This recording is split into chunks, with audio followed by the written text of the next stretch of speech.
Right, I think we are live. Good afternoon, everybody. Thank you very much for joining me for this very special solo playthrough of Civolution, the new Stefan Feld game that's coming out later this year, in a few weeks' time at Essen Spiel. If you're watching us live, thank you very much, James. I was going to say, can you hear me and see me okay? And James can, and that's all that matters. Now, a few things just before we start. I have been doing some sponsored content for this game. I have done a tutorial and playthrough for this game, which is on the channel now if you want to watch that. That was live streamed last Saturday. I am also in the middle of creating the official how to play video for the game, which won't be out until probably middle of October. But this video is not sponsored. I'm doing this video today because I do like this game. I'm not going to make any secret about whether I like this game or not. I am keen to see how the solo mode plays, and I convinced Vicky to give me a few hours off from doing house chores this afternoon to play it. So this is not a sponsored video, just bear that in mind if you are expecting the best quality video that there is, because this won't be. Because this is actually going to be a learn how to play the solo game with Paul. I did have a browse through the rules last night, but I haven't had any time for a practice game this morning. So this is going to be very much a, you're going to learn the game with me. I'm going to be reading through the solo rules. We're going to learn how to play together. I might get stuck because I've not done a practice game, and I will be looking for your help if I do get stuck on if I need to interpret anything. So, how much am I looking forward to the solo mode between 1 and 10? Well, that's a very good question. I do like this game a lot, but I have a concern that the solo mode might be a little bit outside of my comfort zone.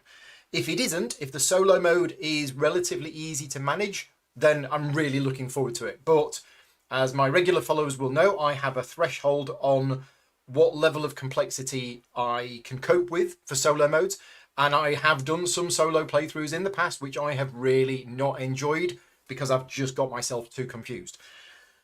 I don't know. We'll see how this is. I don't know where this fits in it. So let's have a go through solo mode. Right, solo mode. Set up the game as in a 2-player game. But, and I think I've done that right, carry out steps 12 to 16 only for yourself. So let me just double check what steps 12 to 16 are. That's taking a console. It's placing the module tiles, the dice, the fate die. Where's my fate die gone? Somebody's stolen my fate die.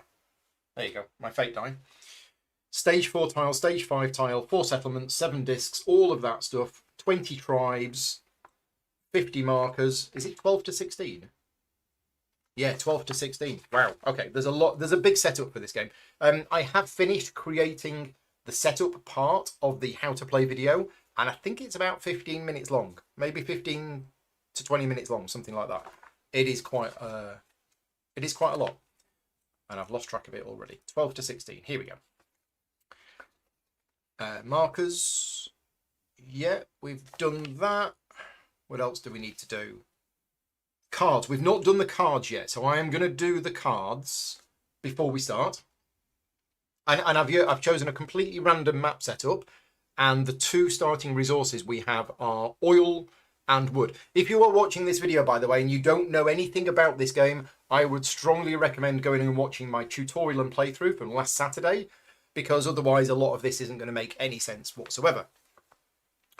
Right, so we've done that. Def's in the chat. Hi, Def. Thank you very much for going on.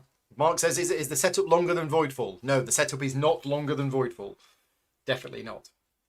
So, starting cards, we're going to do that. Markers, we've done the markers, we've done that. Step 14 is that and the starting monolith, and then starting chips. Okay, so I'll do that now. Let's follow through it. So, when you're playing the full game, I believe you start with... It's not the starting chips card. No, you don't see that. It's the starting markers card. And I think you get 3 of them. 3, 1, 2, 3, 1, 2. Yeah, there's 12 of these included in the game. So when you're playing the full game, you get 3 starting markers cards to choose from. And these have been shuffled. So I'm just going to take the top 2 cards of each deck.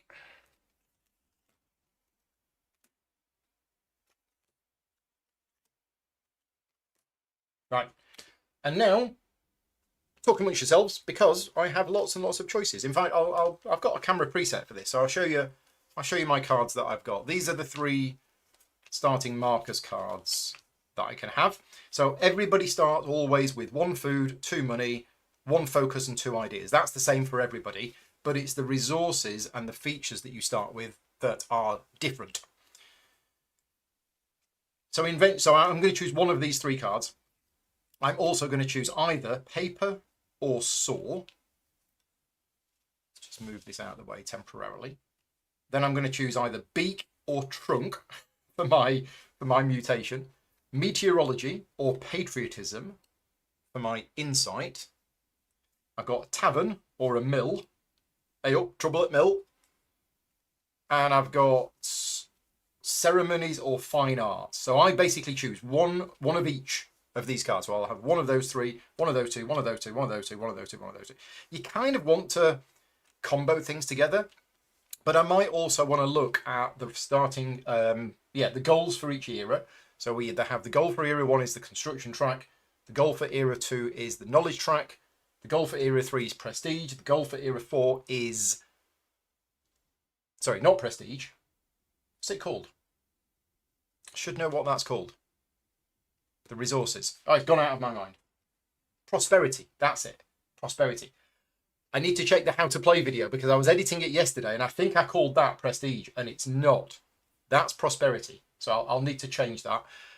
Prestige is the green track, which is what the era 4 scoring in. And then at the end of the game, we've got bonuses for technology, bonuses for culture, and bonuses for mutations. Take all of that into account along with what you start with here. So I've got herbs and oil.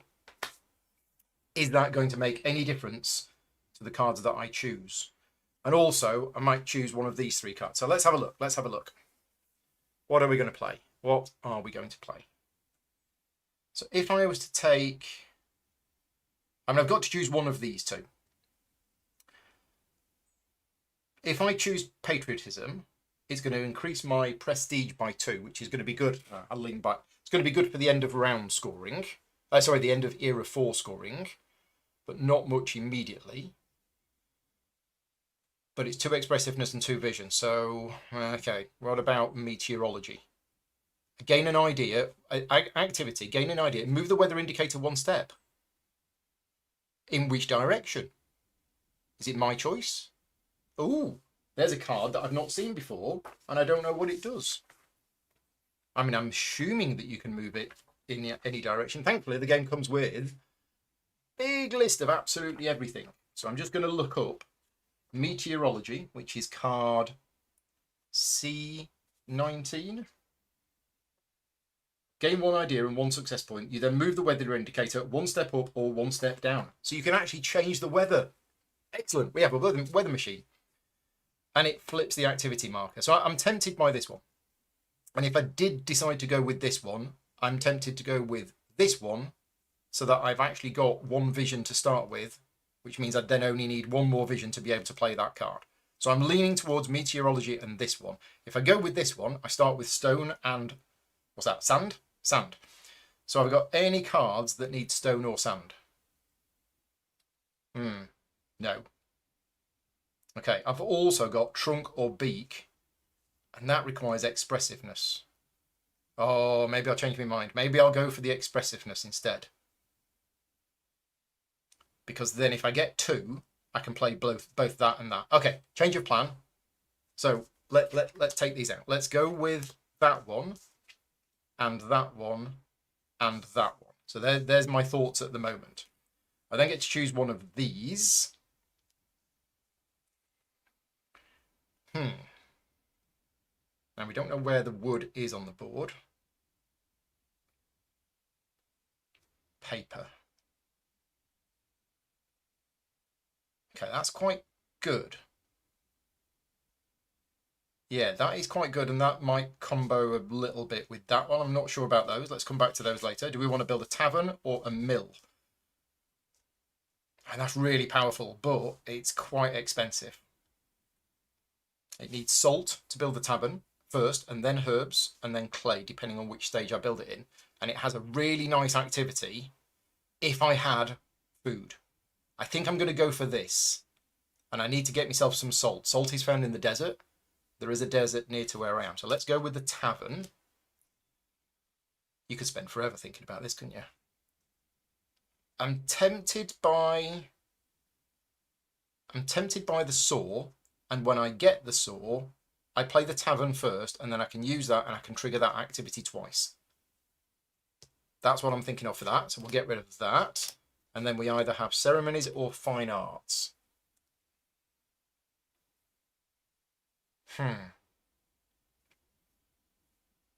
I mean, this is good for pushing things up on the tracks.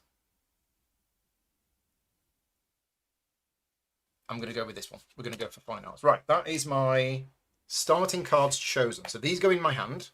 We now get some starting markers. So we start the game with a clay, coal,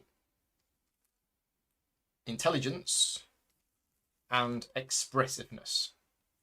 So I'm an intelligent species that can talk to people, at least to start with. You don't need that card anymore. That card is gone. Those cards are in my hand. These cards are supposed to go to the bottom of the decks. I'm just going to put them off camera for now because we're probably not going to go through the decks at all.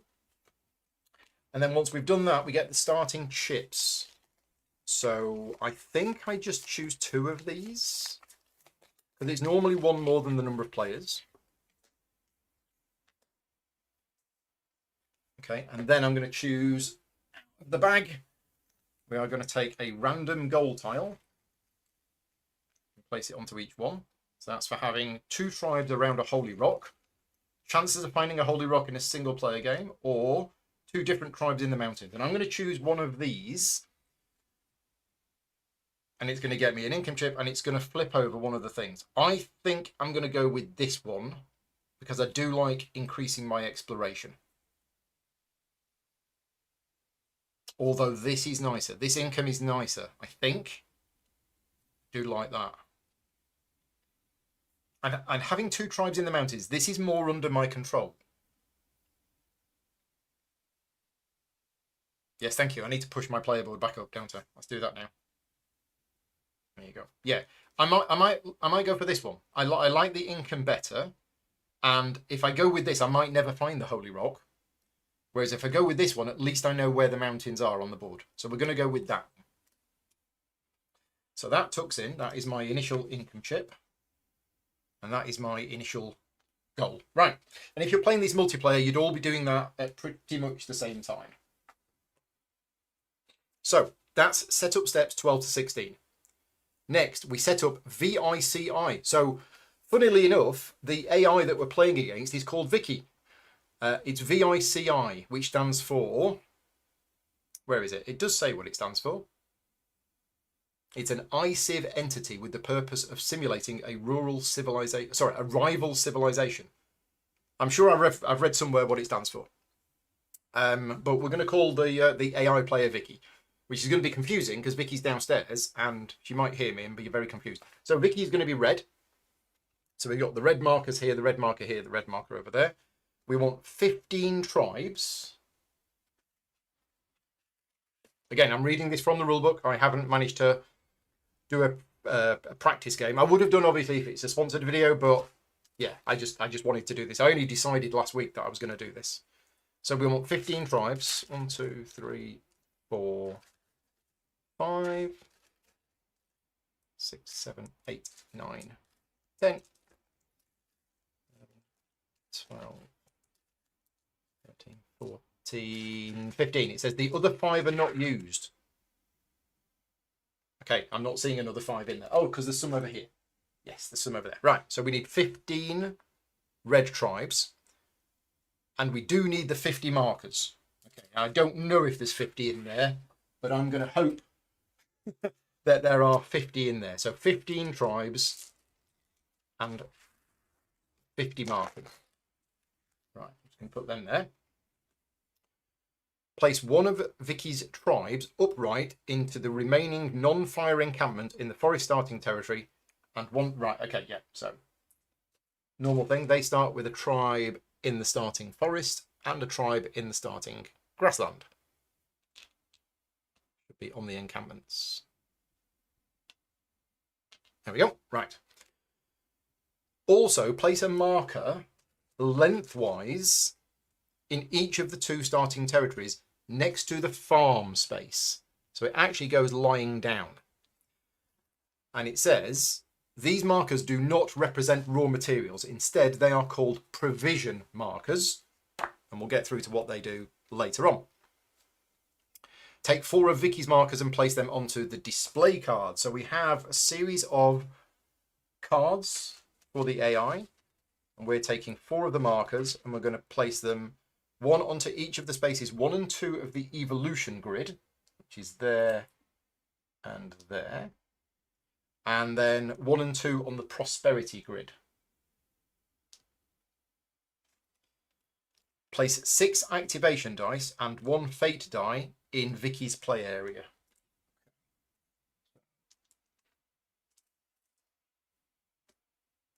Where are we going to put them? Put them here. 1, 2, 3, 4, 5, 6, and a fate die.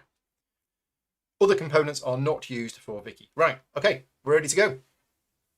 Playing the game. The game is played as usual. In each era, go through the 8 phases as always, but with the following adjustments.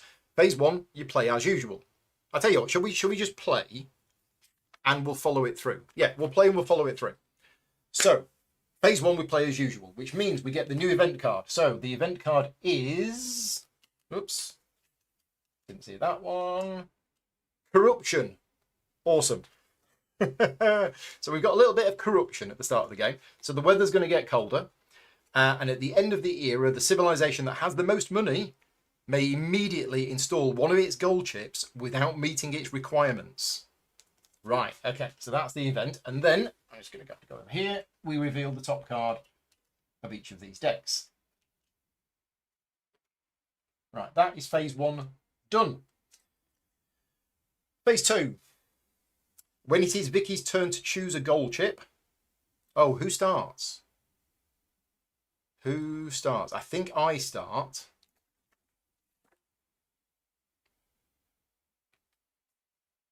And just checking.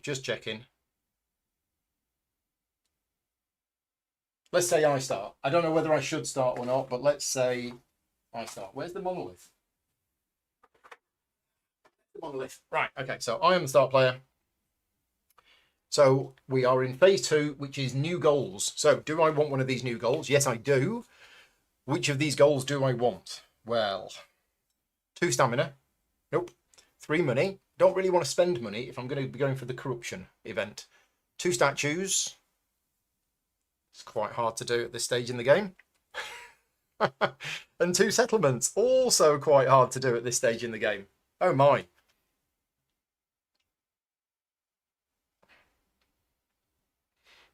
Well, I do want one of the goals. I don't know which one of them I'm going to be able to do. I always go into every game saying, oh, I'm going to build loads of settlements in this game, and then never do. So it's really expensive to build settlements. What do we think? No to the stamina, no to the money, because I've no way of getting money easily. And I don't have to do these at the start of the game. Okay, I'm going to take the one for 2 settlements. I'm going to try and build 2 settlements in this game. Right, so it says, when it is Vicky's turn to choose a gold chip, roll one of Vicky's dice once. And it's a 5. And then we take 1, 2, 3, or 4, depending on what number's rolled. If you roll a 5 or 6, Vicky removes no gold chip. Okay, there you go. So Vicky didn't take a gold. That's nice and easy. Ian says, if you win the event, you won't need to really complete it. That's a very good point. That is a very good point. Right, we have another goal that's come out. That's phase 2 done. Phase 3, extra find. Play as usual, Vicky makes no extra find. Okay, great. So I get an extra find, and I'm going to have... Where's my cards gone? There's my cards. I need some jade. Unfortunately, I'm in the... Yeah, can't find jade. Need to be in the mountains to find the jade. So I don't want to build the saw until I have built the tavern. To build the tavern, I'm going to need some salt, which is in the desert, not there. Oh, I don't know. I actually don't know. So I'm going to take some gold, because it's gold. So I'm gonna do an extra find, and I'm gonna find some gold in the grassland. That's it. That's phase 3 done. Right, phase 4, action phase. Play the action rounds as normal, with you and Vicky taking alternating turns. Whoever has the starting monolith going first. Take your own turns as usual, and on Vicky's turns, do the following. Okay, so it's my turn. I am going to make the first turn of the game. And what are we going to do? What are we going to do? Well, I kind of decided that I want to play that card, and to play that card, I need double expressiveness, which means I'm going to need 2 5s. But is there anything else we wanted to do first?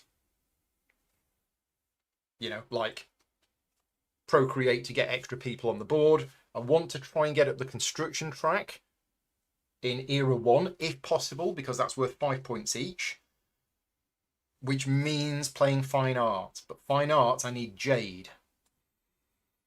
Now, jade is found in the mountains, so we could move into the mountains. There might be jade here.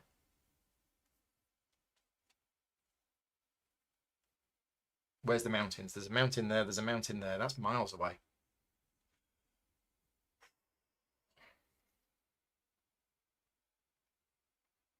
Patriotism's not going to do anything for me immediately. I think we might just go with a nice and simple, because tribes are going to be worth points as long as you've got the food to feed them. So let's do that. Oh, hang on a minute. I should have flipped a tile over, shouldn't I? Which tile did I flip over? Achievement. That should have been upgraded to level 2. Ah, actually, maybe I'll do that instead, because the achievement at level 2 means that I can take one of each new dice from over there. Oh, that's really good. That means my favour checks are going to be even better, but I don't have anything that requires a favour check. This is the problem that I find with this game, is there's so many different options and everything's cool. I get distracted and I go, oh look, something shiny, and then get distracted from the thing that I was going to do. Like, I had a plan to do that. Okay, stick to the plan. I'm going to use a 5 and a 2, and we're going to procreate. And we're going to procreate into this forest here, which gets me a point. I've won the game. Thank you very much for watching. And that is it. That is my first action. Done. Nice and simple. Okay, so on Vicky's turns, do the following. Yes, be very careful with the Voidborn. The Voidborn are attacking on round 2, I believe. So on Vicky's turn, do the following. Reveal the top card from the action stack. So this is a shuffled deck of cards, and we're going to reveal the top card here. Now you'll notice that it's blue on one half and red on the other half. This is the customizable difficulty level of the game. And if you're playing on the easiest mode, which it does recommend for your first game, you will always use the blue side of the cards. If you're playing on the expert level, you will use the red cards for the entire game. But basically, there is beginner level, where you always use the left-hand side, moderate, where you use the blue side for eras 1 to 3, and then the red half in era 4, medium, which is 2 and 2, and advanced, which is 1 and 3. I'm going to play on medium today. So it's a bit of a challenge. I'm going to use the blue side of the cards for the first 2 eras, and then I'm going to use the red side of the cards for the last 2 eras. And if I forget that, please remind me. So it says here in the rulebook, reveal the top card and place it face up beside the stack and carry out the actions on that card. See section, Vicky's actions on the next page, and then it's your turn. Also note that in the bottom left corner of each card there are red and or blue reset icons. So what you do is we're going to stack them up, and I believe when there are 4 blue and 4 red, that is when Vicky does a reset. So we're going to need a little bit more space here. So at the moment there's 1 of each, not doing a reset, so we're going to do actions, which are explained on the next page. To carry out the actions of a revealed card, look at its relevant half. Yeah, we're using the blue half. If the action shows die values, roll a die and carry out the actions to the right of the rolled value. So we're going to roll the die, roll the 1, so we're carrying out that action. If there are several actions, you carry them out from left to right. If the action card refers to any scoring category, I don't know if it does. No, that looks like it's building a statue. But if it referred to a scoring category, then you carry out the action shown below the category in the action table of the card. I guess we'll get to that when we get to it. Okay, so that action is very simple. Place a marker from Vicky's supply as a statue onto the building ground in the large water territory. There is no limit to the number of statues there. Done. There you go. So that's quite easy. We rolled a die. Vicky built a statue there, and that's it. And Vicky has no limit of how many statues that she can build. And I think that's it. I think that is her turn done. To help track which side of the card you're using, maybe tuck the unused under the bot's deck or cover the other. I could do, but that's fine. That's fine. We'll just use the blue side for now. Okay, my go. I've done one action and I have procreated. I kind of want to migrate. So I'm going to migrate. I'm going to use a 3 and a 1. And we're going to send this tribe here into this mountains, which gets me 2 points. And I have developed the territory. Please be Jade. Please be Jade. It's Jade. Awesome. I was lucky. We found some Jade in their mountains. And that is my go done. Right. Okay. So Vicky's turn. I'm going to reveal the card. We're going to put it on there. So we've now got 2 blue icons and 3 red icons. We're going to roll a die to see what she's going to do. It's a 6. So we're doing this, and that is very simple. Just going to move 1 space up on the knowledge track. So we go here, gains 1 knowledge, and that's it. So far, the AI is pretty easy to manage. I'm sure it's going to get a bit more complicated when we get to choosing territories. Yeah, that's where it gets a bit more complicated. But for now, we're good to go. So I'm on a 6. I've got a 6 and a 4 left. I've got a focus. I've got 2 ideas, so I can manipulate my dice. I can reset if I want to. The only thing I can actually do with 6 and a 4 is build. Do I want to build? That is a very good question.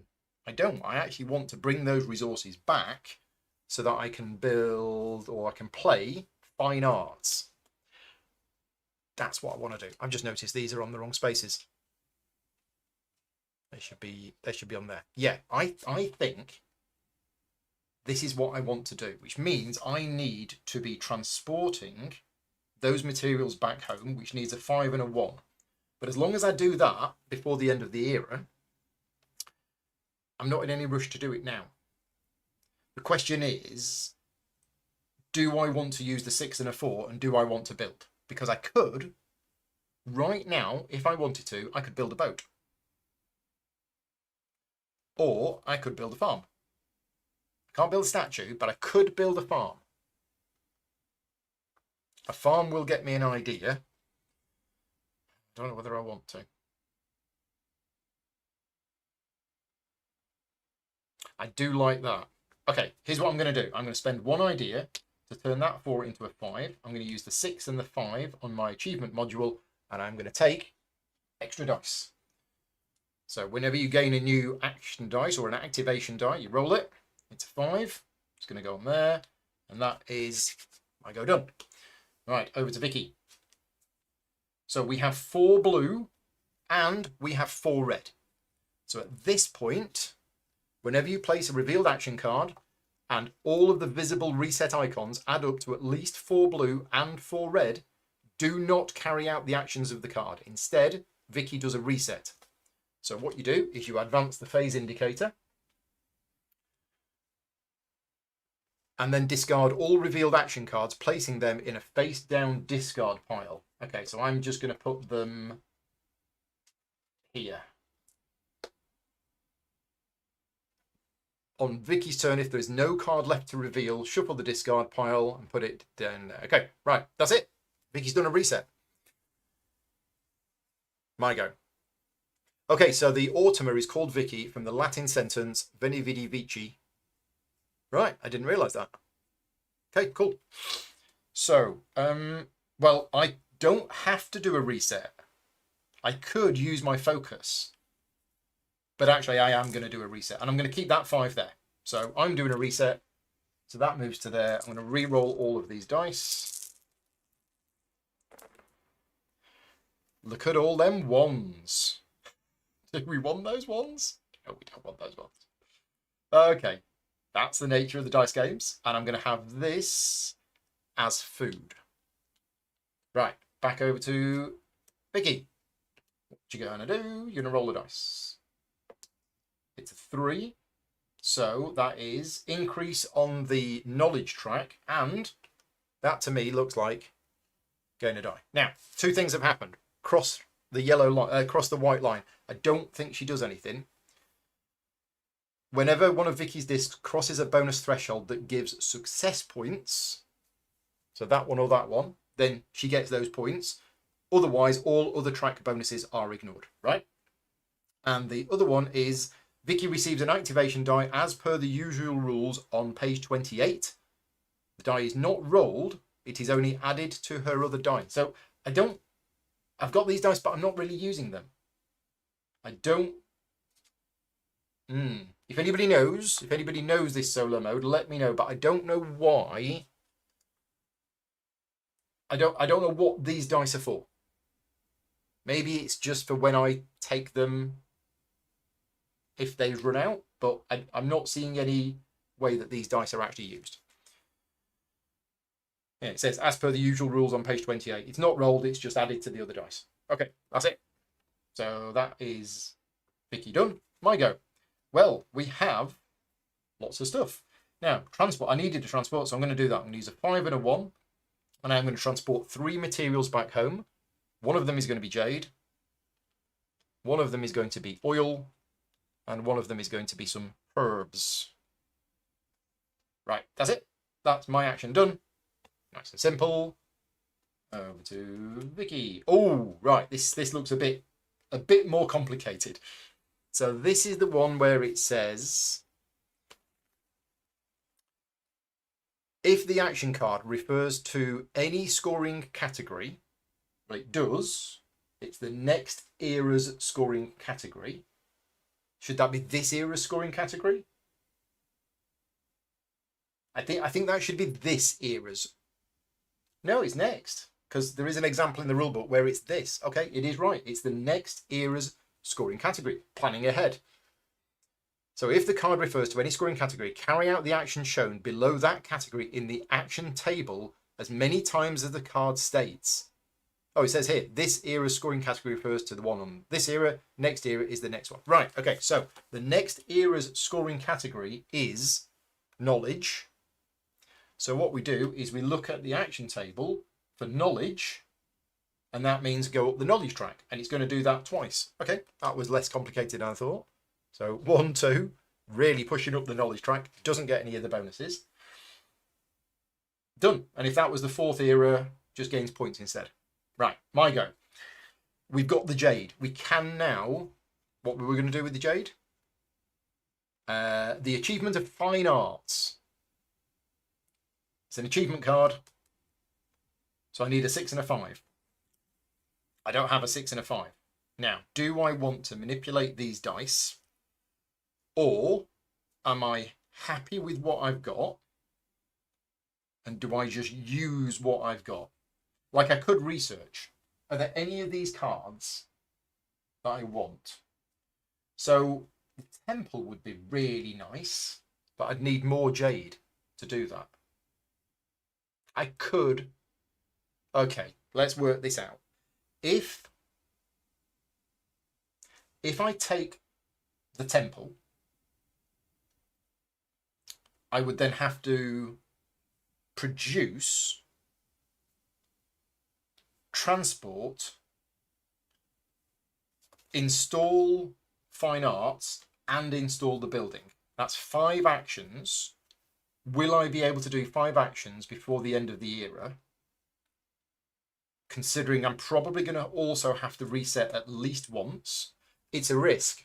I might be able to, and if I do, it will be amazing. So I think I'm going to try. I think I'm going to go for it. So I'm going to use the 1 and the 2, and I'm going to take a card, and I'm going to take the temple. You can always take the one off the top of the deck if you want, but I'm going to take temple, put it into my hand, which means we get a new one here. Oh, look at that. That's... Oh, wait a minute. I've just noticed it's 2 jade. Right, slight change of plan. I've just realised, and somebody in the chat might say, is there a way to lucky find instead of produce? There is, but then I'm down to rolling dice. Yeah, Lucky Find is on the exploration module. But yeah, it's a good point. I could do a Lucky Find, but I just noticed that's 2 jade instead of 1, which is, yeah, that's gonna be a bit harder to do. So do we do something else? Or do we just go for it? I mean, I'm not going to be able to get 3 jade, am I? Oh no, I will, because when you produce, you can produce 2 things. It's great. Let's go with the original plan. So I've taken a card. That was the 1 and the 2. That is me done. Right, over to Vicky's turn. So, quick look at the rulebook. Says the plebiscite. You roll 1 of Vicky's dice for the action, but it doesn't say to discard it. Yeah, okay, so I've got it right. I'm not sure why there's a pool of dice. Maybe it is just a pool of dice. Okay, we're not doing a reset. And it's this era scoring category, which is construction. So she's going to move up on the construction track by 1. Pop. There you go. Yeah, I'm liking this. I'm liking this this AI mode. It's relatively easy so far. But as I say, we've got a page full of rules here for when she does something that needs to determine a territory. We've not got to that point for yet. But we will. We will. Right, my go. So I need to produce, and I need to produce 2 jade in there, and then I need to transport it back home. To produce, I need a 5 and a 3. I've got the 3. I am going to use my focus marker. Right, now, before I do that, I get a favour check. My favour is low, so I need a 1. Haha, look at that. So I've passed the favour check. What that means is I produce 2 resources and I can transport 1 of them home. It's a little bit of a waste because I'm still going to have to do the transport action to bring another one home. But yeah, that was quite lucky. Okay, I'm done. What is Vicky going to do? Vicky is... So we've got loads of red, but we've only got 2 blues. It's the 4th era's scoring category. So the 4th era scoring category is this. Really planning ahead. So moving up on the prestige track. Done. My go. I don't have to reset. I could use both of these ones to sleep. But I think I'm going to reset in the hope that I get these extra cards. Now, just a quick question, if anybody knows the answer to this. I've not looked ahead, but Vicky doesn't have any money. So am I going to win that? I just need to look ahead at what's going to happen in phase 7. Carry out the phase as normal. Vicky's never affected by the weather. That's not true. Nor gets any bonuses for events. However, you must still take Vicky into account when determining whether you receive the bonus of an event that requires the majority. So for the event Enlightenment, you must take into account how many dice Vicky has compared to you. And for the events 4, 6, 16, 17, 19 and 20, it is 17.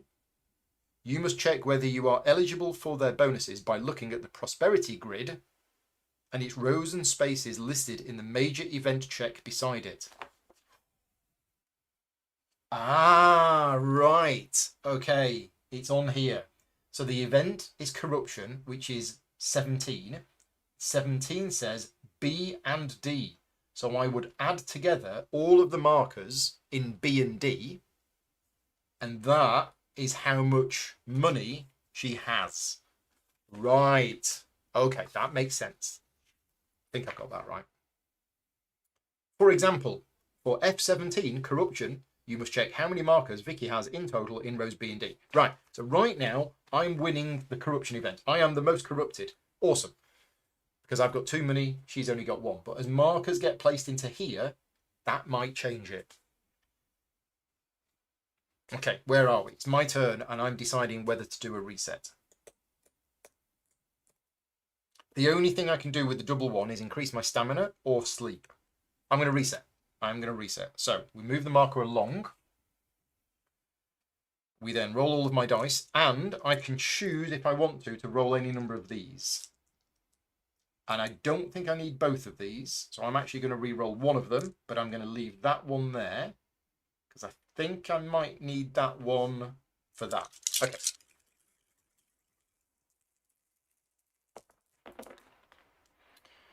Okay, what have we got? We've got some 6s, we've got some 5s, we've got a 4, we have a 3, and I'm going to take this marker as... I'm going to take it as food. Right. So, that's my go done. What's Vicky going to do? Vicky is not resetting, although we're getting close. And it's this era scoring category. Did I do that right earlier?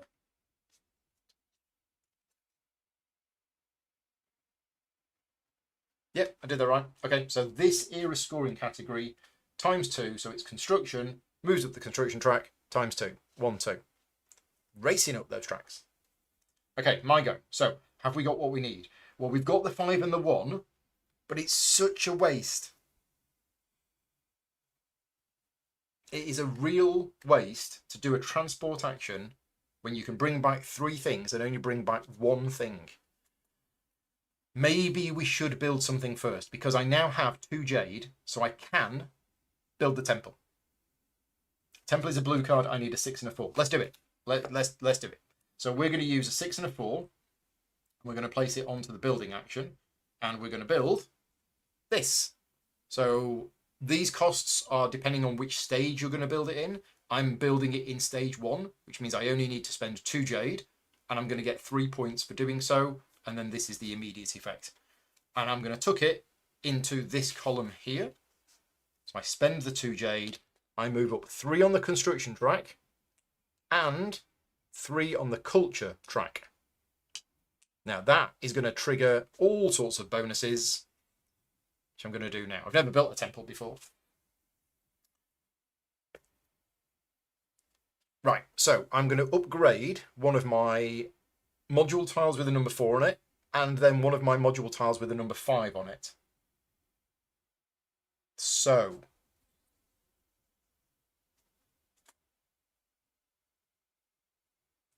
interesting. I'm going to upgrade the production module. The production module has a number 5 on it, so I'm upgrading that. As far as the number 4 module goes, I'm going to upgrade the...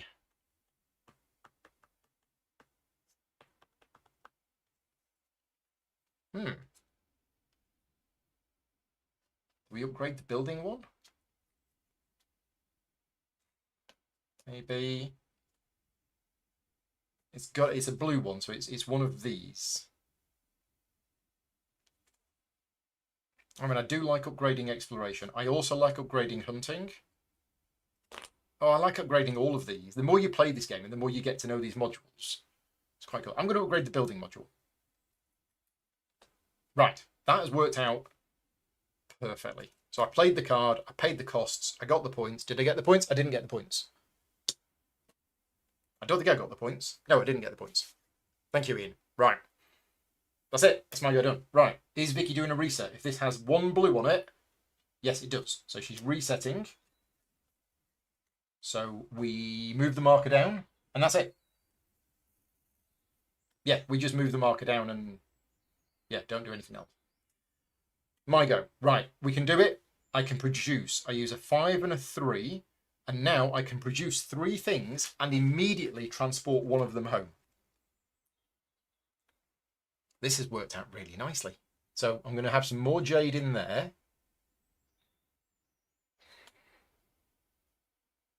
I don't know what else I need. I mean, jade is valuable because it's worth 3 if I ever sell it at the market. And it can sometimes be used for building statues.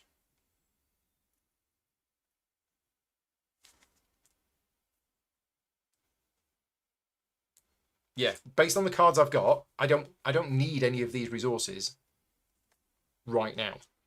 So I think I'm just going to be greedy. I'm going to have some more jade, and I'm going to have some oil because I have a tribe in there, so I can I can have some oil. Right. And then I'm going to bring one of them home, and it's going to be that jade, and we're going to bring it home. That's it. That is my production module done. Let's see what Vicky's going to do. Vicky is going to roll the dice. It's a 6. Yeah, I think I've been lucky in terms of learning the game, is that I've been rolling results that are really easy to resolve. So that's just moved one up on the culture track. Afternoon, Graham. Thank you for popping in. It is my go. We are running out of time before the era ends. I now have the jade. Oh, and I've got a 6 and a 5. It's fallen perfectly. I spend the 6 and the 5 to play an achievement card, and we play fine art, which costs me the jade. I love it when a plan comes together, said a famous philosopher. I'm going to play it in stage 1, and that increases. Look at this. Wowzers. Okay, I'm going to put it in here, because why not? I spent the jade, don't get any points for it, but I moved 2 spaces up the construction track and 2 spaces up the culture track. Yeah. Okay, that's awesome. So I've crossed this threshold, which means I get to do that twice. I'm just going to increase my favour twice. It's either that or it's an income chip. No, I think we're good. Yeah, I don't think I need that. Although, let's just check the weather. No, the weather's going to drop by 1. That means it's going to be rainy. We get to do an activity. So when it's a rainy day, you stay in and play board games. But I don't have an activity that I want to do. Okay, that's fine. That's fine. I will probably get to do a reset, and then I will get 1 more turn. And in that 1 more turn, I could do that. And I could sell this oil and get 3 money for it.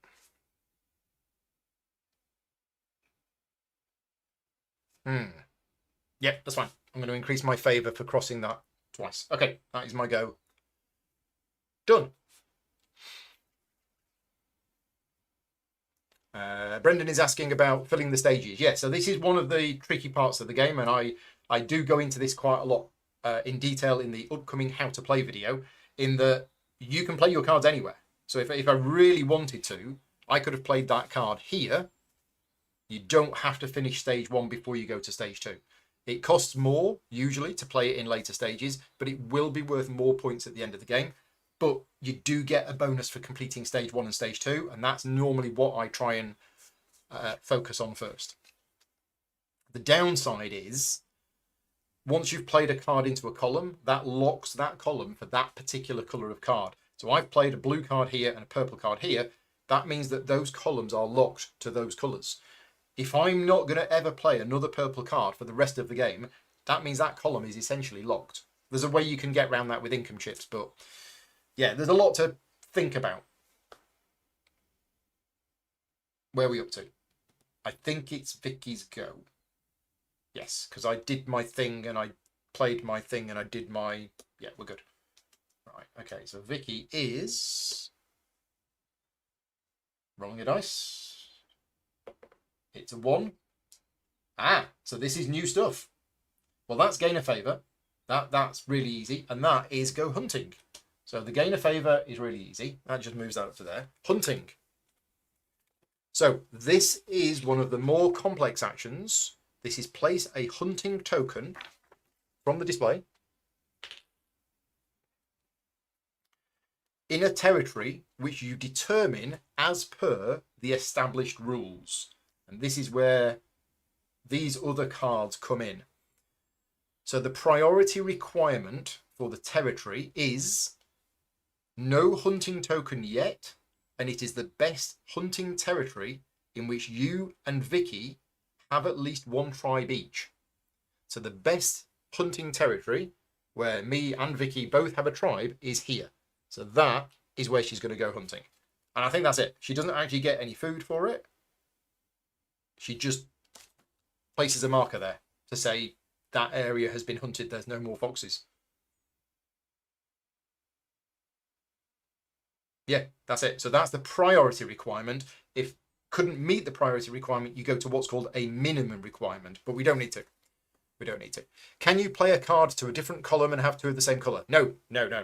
So that is my blue column. I can't play blue cards anywhere else now. I can only play them in that column.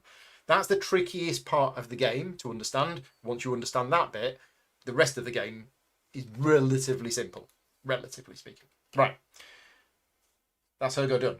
My go, I have to reset. I have no choice. So that triggers the end of the era, which means we finish this round, and then we get one more go each. Do I want to re-roll the 1? Yeah, I don't think I need that 1. I mean, I've accomplished everything that I wanted to accomplish in Era 1. I'm very happy. I do not want that 1. So I'm going to re-roll that 1.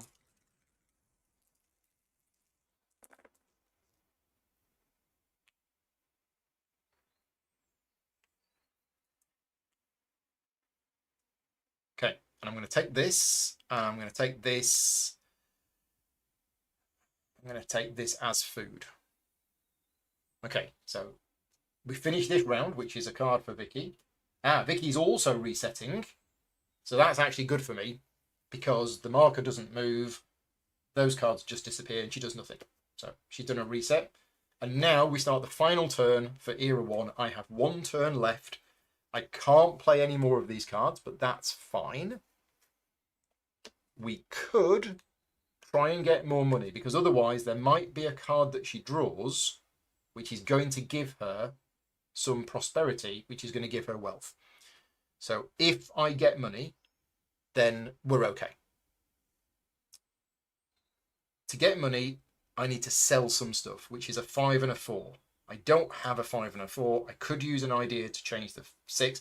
Is there any other way that I can get money? I don't think there is. And having money is actually okay, because then I get to do the activity for when the rain starts coming down.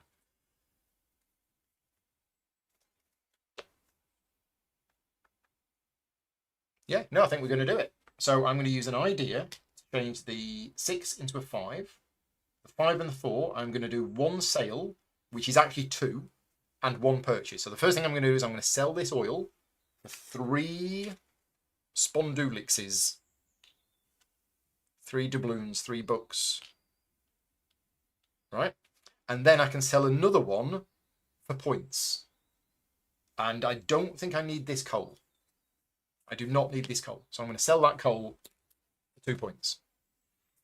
Then I get to buy something. Now, if the thing that I want to buy has been revealed, it's only going to cost me 2 money. If it hasn't been revealed, it's going to cost me 4.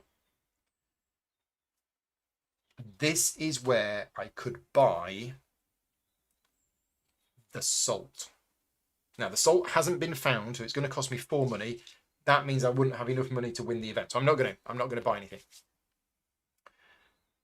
And that's it. That is my go done. So Vicky finishes off the era.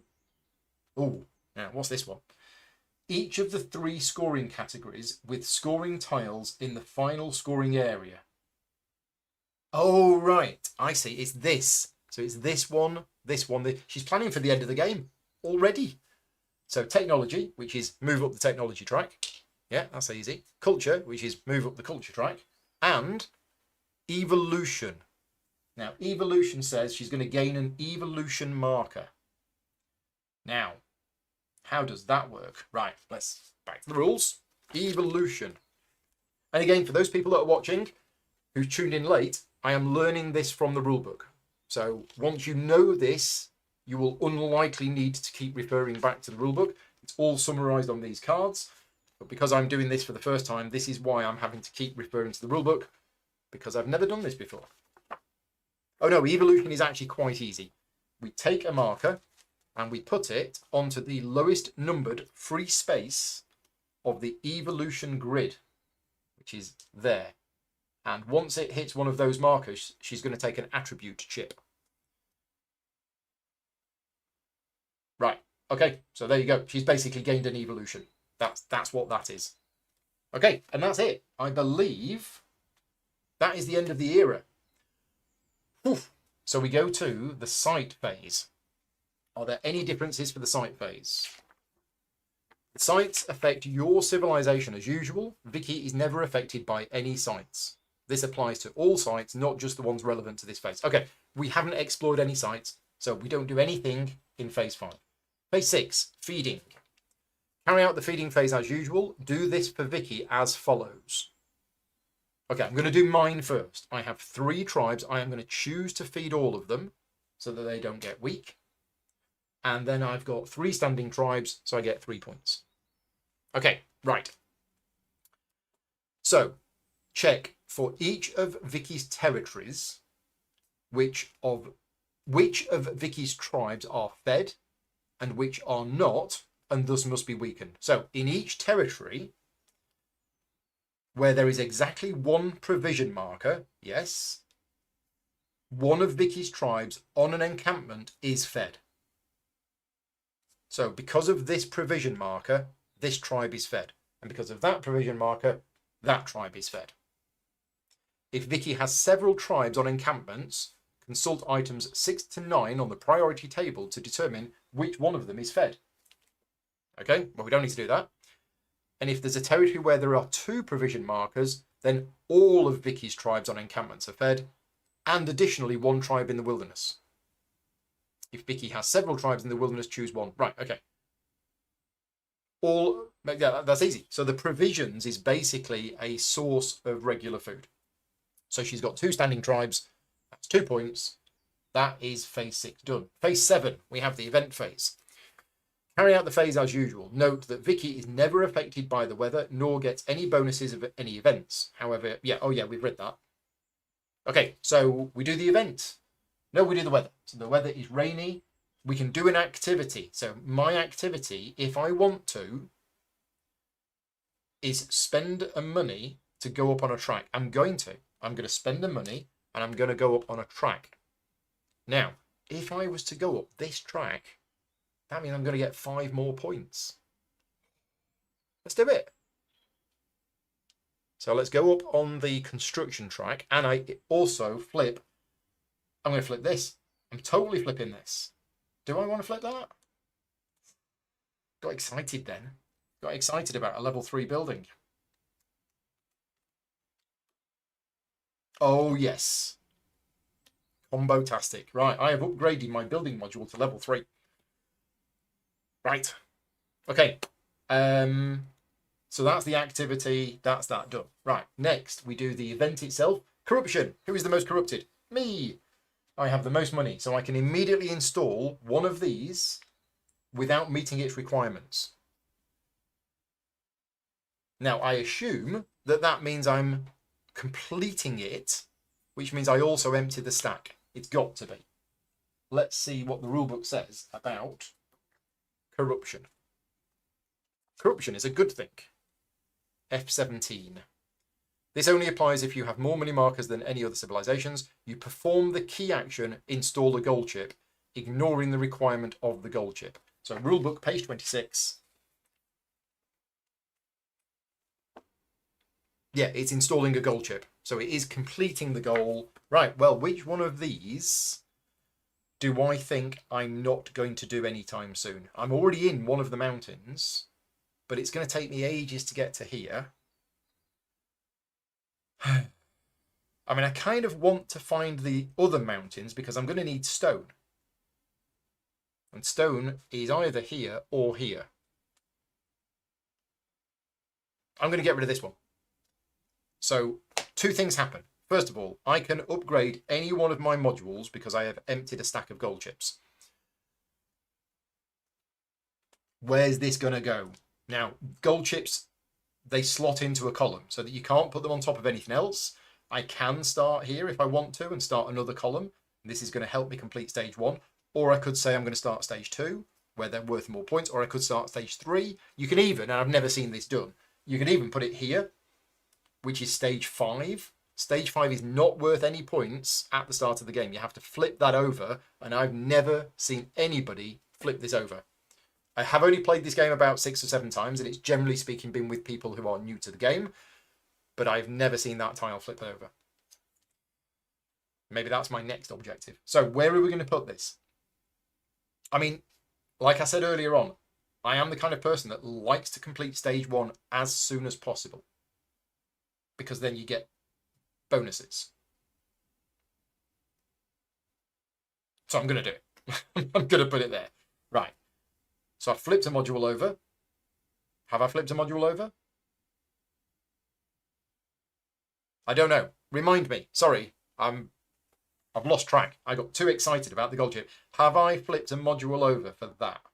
I don't think I have. So yeah, let me know if I have or I haven't. I remember the last thing I did was upgrade my building, but I did that because of that. So I don't think I've upgraded a module yet. And that might make a big difference on what I'm going to do.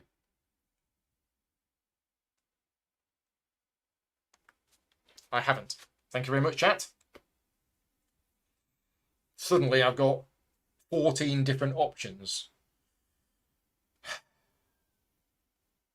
We're going to need more food.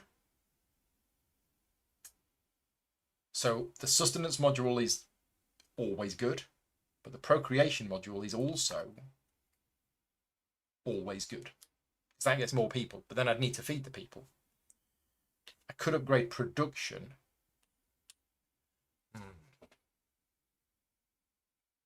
Production is actually really interesting in a solo game, because we're not doing much exploring of the board, which means we're not finding that many different resources.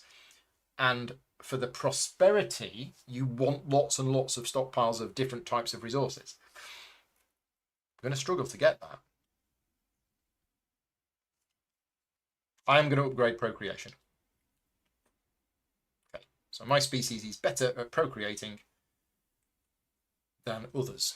Okay, so where are we? We did this. We've done the corruption. So that is now done. The event is done. We now go to the scoring chip. And I think we both just score. In step C, gain success points for the scored category as normal. Okay, so 5 points per step up on the construction track. I have never before gained 30 points for the scoring tile at the end of the first era.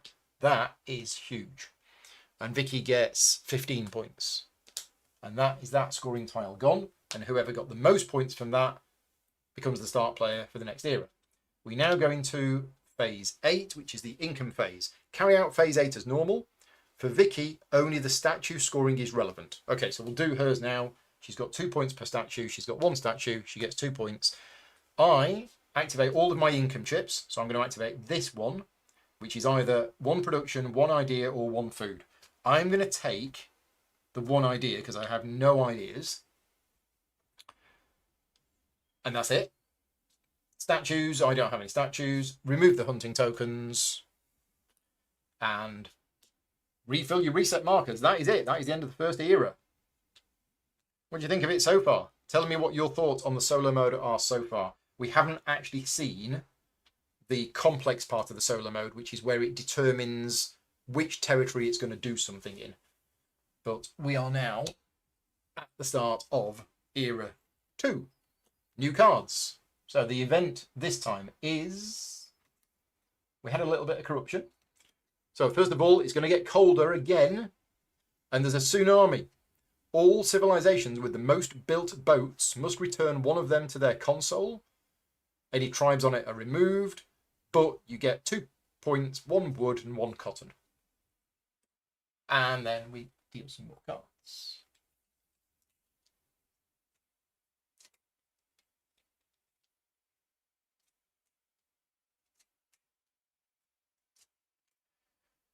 Right, phase 2, new goals. So, which goal do I want? Well, there's a goal there for spending 3 money, which I can do now because I have 3 money. So I'm going to take that one. There you go. So I'm going to take that goal. Let's see what Vicky does. She's going to take goal 4. So it just removes it. It doesn't take it. And then we get new goals. The new blue card is pretty good. It's a university. It is pretty good. And it's pretty good right now because we're going to be scoring knowledge at the end of this era. And my knowledge is 0. I know nothing. I know nothing about the horse.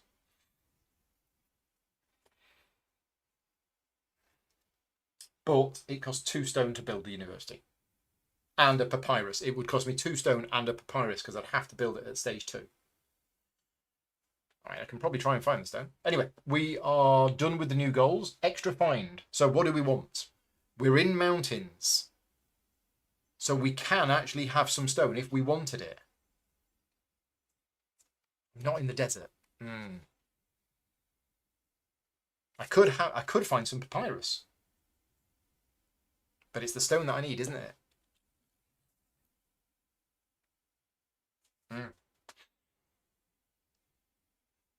Where's the papyrus? The papyrus is in the grassland. It's either there or there. And again, this map is a random, completely random layout. And these sites are completely random as well. I've not explored any of these sites whatsoever. If I don't explore any of these sites, Vicky, the real Vicky, the one downstairs, will be quite annoyed with me because I asked her to do this while I was doing something else. So she's kindly put all of these in at random.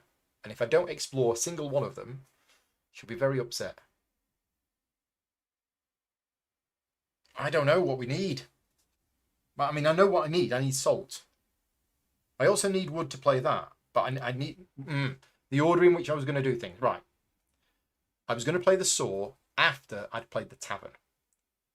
Tavern, I need salt. Salt is found in the desert.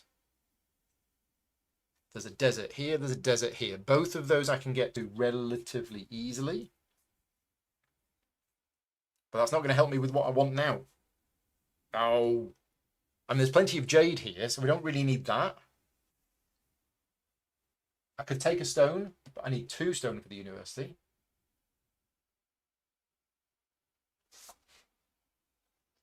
I'm going to take iron ore. So I'm going to, in the mountains, I'm going to find some iron ore. There you go. Does the AI deck reshuffle at the end of the era? No, it reshuffles when it's empty.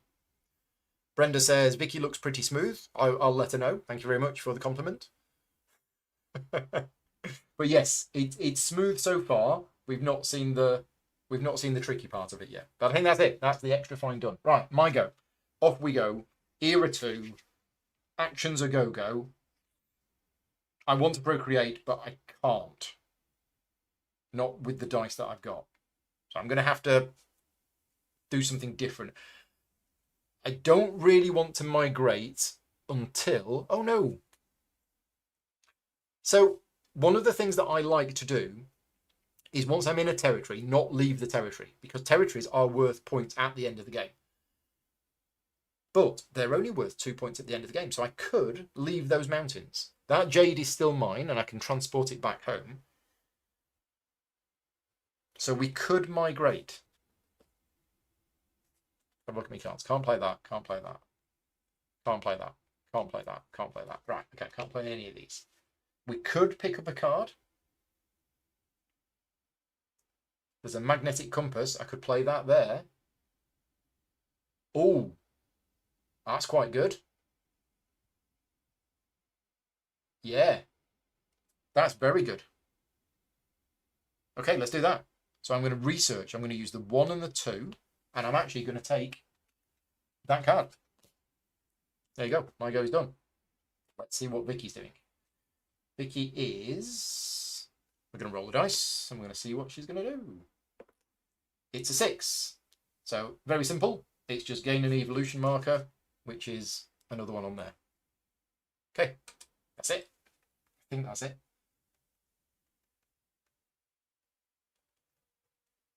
Yeah. Okay, I'm just reading this, and it says, feeding, first this. Okay, we may have missed something. I'm just going to go back. Feeding phase. We forgot to do something, and it's printed on there, and I did forget to do something. It says, first, perform 1 provision action for Vicky. So we're going to skip back. She should have done this. Do this as follows. Determine a territory in which Vicky has at least 1 tribe. So there or there. The priority requirement for that territory is that it has the fewest provision markers. So if there are territories with any of Vicky's tribes but no provision markers, these are considered the ones with the fewest. However, of these territories, only the ones with Vicky's most tribes are actually eligible. So I think it's either that one or that one. After determining the territory, place a marker from Vicky's supply as a provision marker lengthwise beside that territory's farm building space. If this is the second marker, place both of them together on top of the farm building space and they block the farm. This means for the rest of the game you cannot build a farm there. Right, so we need to now do this bit. So we need to determine a territory. Whenever an action requires you to determine a territory, follow these steps until you have singled out that territory. Look at the priority requirement stated on the display cards for that action, which is here. Priority requirement, Vicky's territory with the fewest provision markers, and Vicky's most tribes. Once a territory has 2, they block the farm. Yeah. So if there is more than one, we do a territory roll, which is this. So we roll the dice, and it's a 4, which is grassland. And if there were no territories that fit that requirement, then all territories that meet the minimum requirement are... perform a territory roll. Roll the dice, put it in the territory roll. If the territory type next to this value matches an eligible territory, use that territory. Otherwise, you follow the arrows round and you do that. So because we rolled a 4, it's a grassland. If we'd have rolled a 3, there would be no mountains. It would have gone to grassland. And I found this really interesting because if you end up with multiple territories of the same type, then what you do is you roll a second die, and it's either the 1 beacon territory, the 2 beacon territory, or the 3 beacon territory. So when I was reading this last night, I was like, beacons? What beacons? And it turns out that all of these territories on the board have either 1 beacon, 2 beacon, or 3 beacon. And the iconography is so small that I didn't see it. I didn't even know it existed. And I have been playing this game a lot for the last 2 months, and I've been filming the how to play video, and I didn't see these beacons. Now that I've seen them, I cannot unsee them. So that was a clever bit of graphic design and artwork that I didn't even know they were there. But once you know they're there, you can go looking for them and you can see them. Anyway, we've determined it's grassland. So she's going to place a provision marker here, which means that farm space is blocked. So she should have done that in the last feeding phase. Right, okay, we fixed it. Next. Yes, the beacons are lit. So where were we up to? That was me fixing it from last time. This time, sorry, I've forgotten where I'm up to, which is why we're doing that. Yeah, and that's that done. Okay, back to me. I go. Right, so we had a plan. What was the plan? It was to take that card and it was to play it. And invent the magnetic compass. This requires a 6 and a 1. I haven't got a 6 and a 1. I think I'm going to reset. I could do a 3 and a 2, which is an activity, but I don't really want to do an activity. Or do I? No, I don't think I do. What I'm going to do is I'm going to push the advantage. Because I got such a great lead at the start, I'm going to try and speed the game up and try and keep that advantage. So I'm going to do an early reset, which I'm allowed to do because I've got 3 dice. So we move the marker down, move that along. Now, what do we need? I need the 2. I need a 3. I don't think I need the other 3, so I'm going to roll one of these.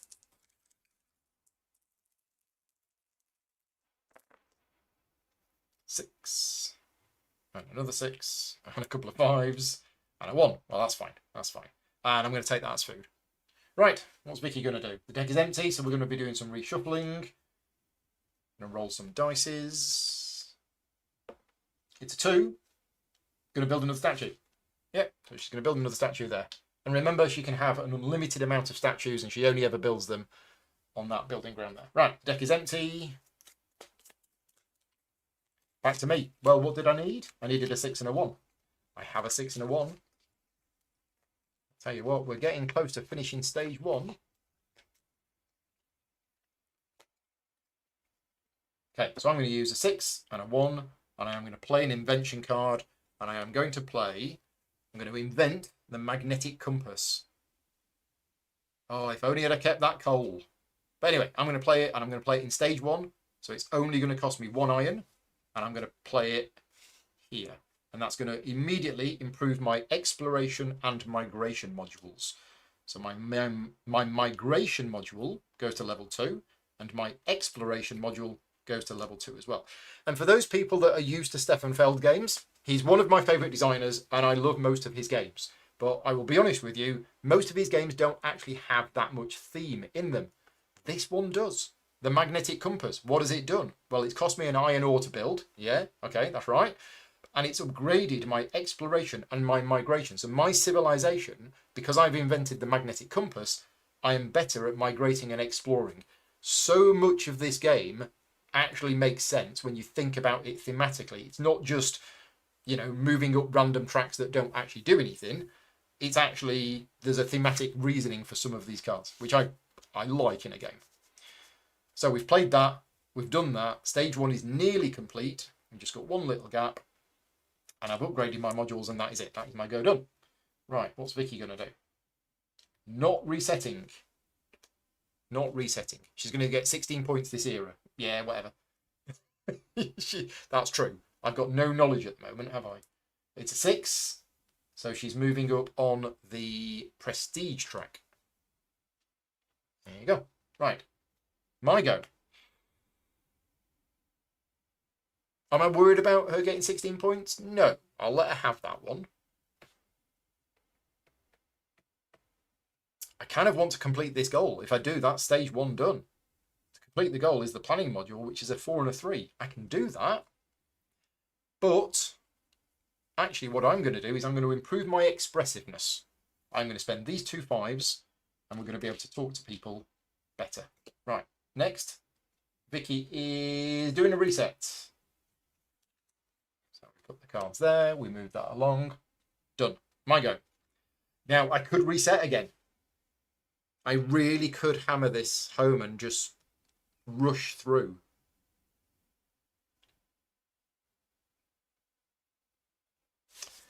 Okay, so if I didn't reset, I've got a 3 and a 2, which could be an activity. Don't want to do an activity.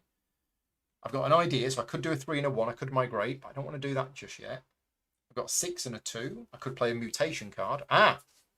We can play a mutation card. Now, if I hadn't put that goal there, I could have now tucked that card there, and I would have a beak, and I would have completed stage 1.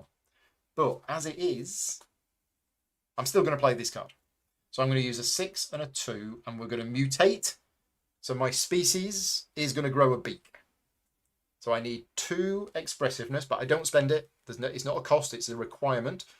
But I can't put it into stage 1, so I'm going to put it into stage 2. And I'm going to start another column here. And the immediate benefit is that I gain 1 favour with Mr. Aguera. And that is that done. Right, what's Vicky going to do? Vicky is this era's scoring category times 2. Oh, she's going to get 24 points now. She's going to go into the lead. That's what happens when you get all excited. And yeah, I'm going to reset as well. So that goes there. That goes there. Now, which of these dice do I want to keep? Do I want to keep the 3? What do I need? I do need a 3 to be able to play this. So I think I'm going to keep the 3. Yeah, I'm going to keep the 3. I'm going to roll the rest of my dice.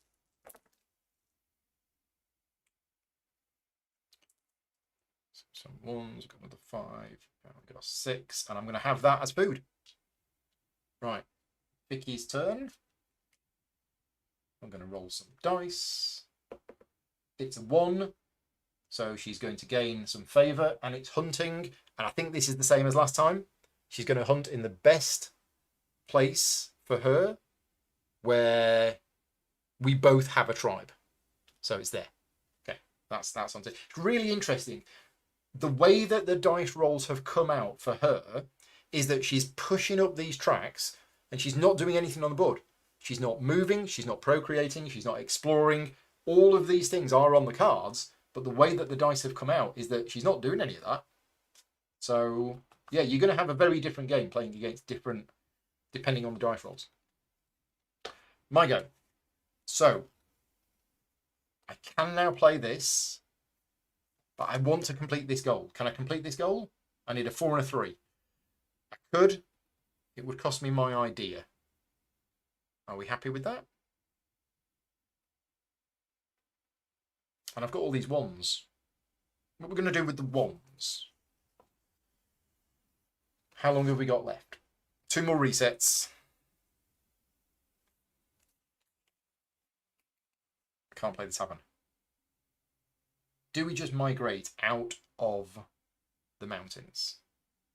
I mean, we could migrate out of the grasslands as well. I'm not really that bothered about the grasslands.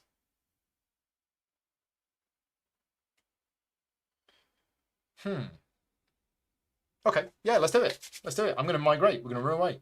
So a 3 and a 1, and I get to do a favour check because I've upgraded my migration module to level 2. And if any of these are a 1 to 4...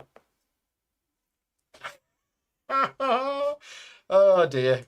Now I could use an idea, and I'm going to. I'm going to use an idea to change the 5 into a 4. So I have passed the favour check with no help whatsoever, which means I get to do 2 different migrations. Or I could do the same one twice. But actually, I want to migrate this into here, which gets me 2 points. And I've found salt. And I'm going to move this one out of the mountains into here for another 2 points. And we've found copper. Okay. Done.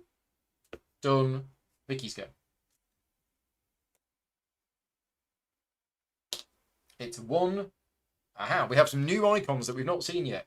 This one we've seen, so that's dead easy. Just move up the knowledge track. But this one basically removes the top card from that stack. So that goes. That's out of the game. And she's moving another one up there. Really hammering that knowledge home. Probably going to reset next turn. Maybe. I like the idea that you can see ahead of time when a player is likely to reset, because that mirrors what it's like in the multiplayer game where you're looking across at the other players and you're seeing how many dice they have left. That's her go done. My go. Yeah, so we don't have much time left for this era. What did we do? We did the double migrate to grab some points. I could... Oh, I need a 5 and a 3. Oh no, 5 and a 1. We could do some transporting. Let's do that.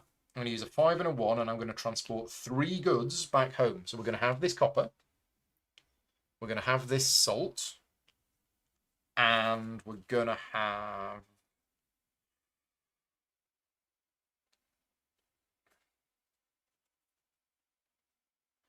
Let's have some more jade. Okay, that's it. Done. Vicky's go. She's going to reset. She's not going to reset. She's got 4 red markers, but only 3 blue. So it's the next era scoring category, which is prosperity. And she's going to gain prosperity. So that basically means she's going to put markers, 1 on there and 1 on there. And yeah, that's it. That's that one done. She did that. That's fine. Yeah, we're all done. My go. So I've got lots of options. I could now play the tavern. Oh, and I just realised I've actually unlocked that. So I could have played this without needing the salt. Oh! Choices, choices. Can I build this? No, I can't. That's really interesting. Because I've unlocked that, I could have built the university without needing the stone, but I would need the papyrus. But I don't have any papyrus. So I've got a 5 and a 1. I don't want to do that. I've got a 6 and a 1. I don't want to do that. I've got a 6 and a 5. I could use the 6 and the 5 to take another dice of each, but I don't think I need them. Again, I'm going to say it again. Do I want to reset? If I reset, then I will get... And then Vicky's probably going to reset as well. I will get 1 more go. And if that 1 more go, I get a 4 and a 3, I can complete that, which is going to complete that, which is going to get me an income chip. Yeah, let's do it. Let's reset. So I'm going to reset a 3rd time. That moves to there. I'm going to roll all of these dice. Now, I need a 4 and a 3. So I am actually going to pick up all of my dice because I don't have any ideas. I don't have any focus. So I need a 4 and a 3. I'm gonna go for the best chance of me getting it.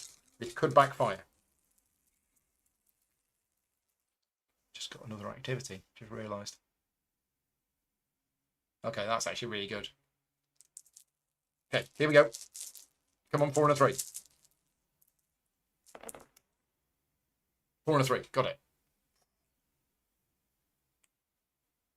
You are at the mercy of the dice if you don't have any ideas. Just like in Castles of Burgundy, if you don't have any workers, then yeah. And then that's going to be food.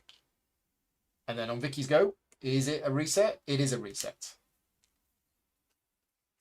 So we finished that round, which is done. And now each player gets one more turn. So it's me. I'm going to do a 4 and a 3. And I'm going to complete this goal by spending 3 money. And I'm going to put the goal there. That upgrades one of my modules.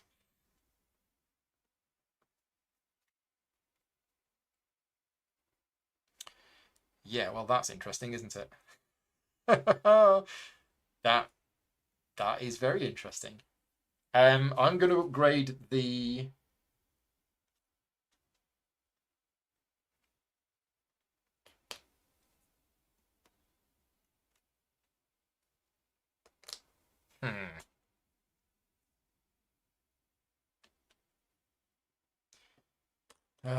I don't know.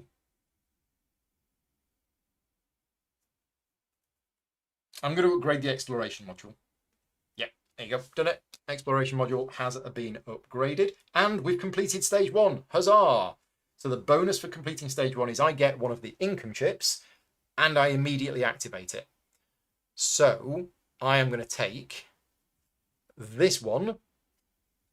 Now, income chips are wild. This is the really powerful thing with income chips. Notice at the bottom, there is a multicolored stripe. That means that these can be played in any column, no matter what is already in that column. So I can put this anywhere I want to. And even if I decide that I'm going to start a new column with this income chip, then the color of that column has not yet been decided. So yeah, income chips are very, very powerful and they can go pretty much anywhere. So I need to decide if I'm going to try and complete stage 2, which of these colors am I not likely to play any more of. And I'm thinking I am definitely going to play some more brown. I mean, I could put it on here if I don't think I'm going to do that many more goals. I've just realised why I didn't want to move out of the mountains because of that. Oops. Or I could just put it here where it's worth 4 points at the end of the game. But I kind of like, if I can try and complete stage 2, that'd be good.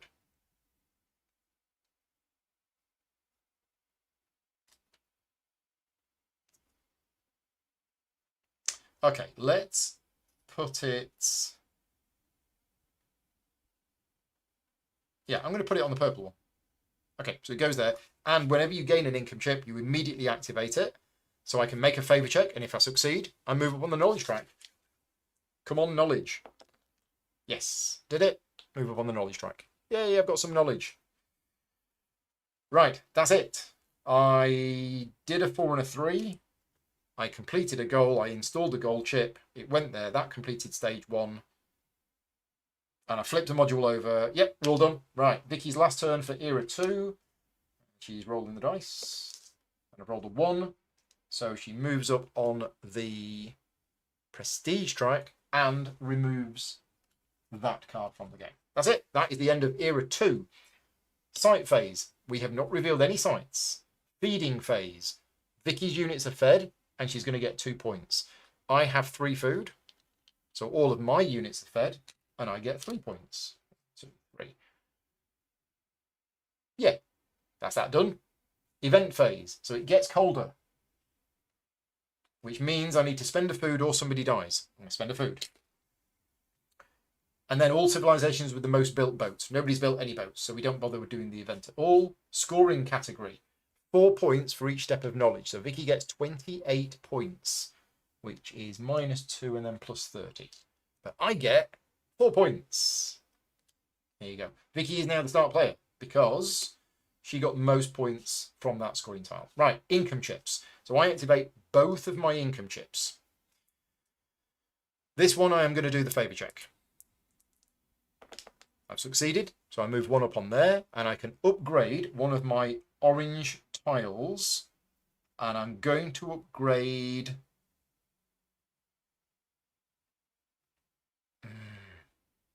I'm going to upgrade production to level 3.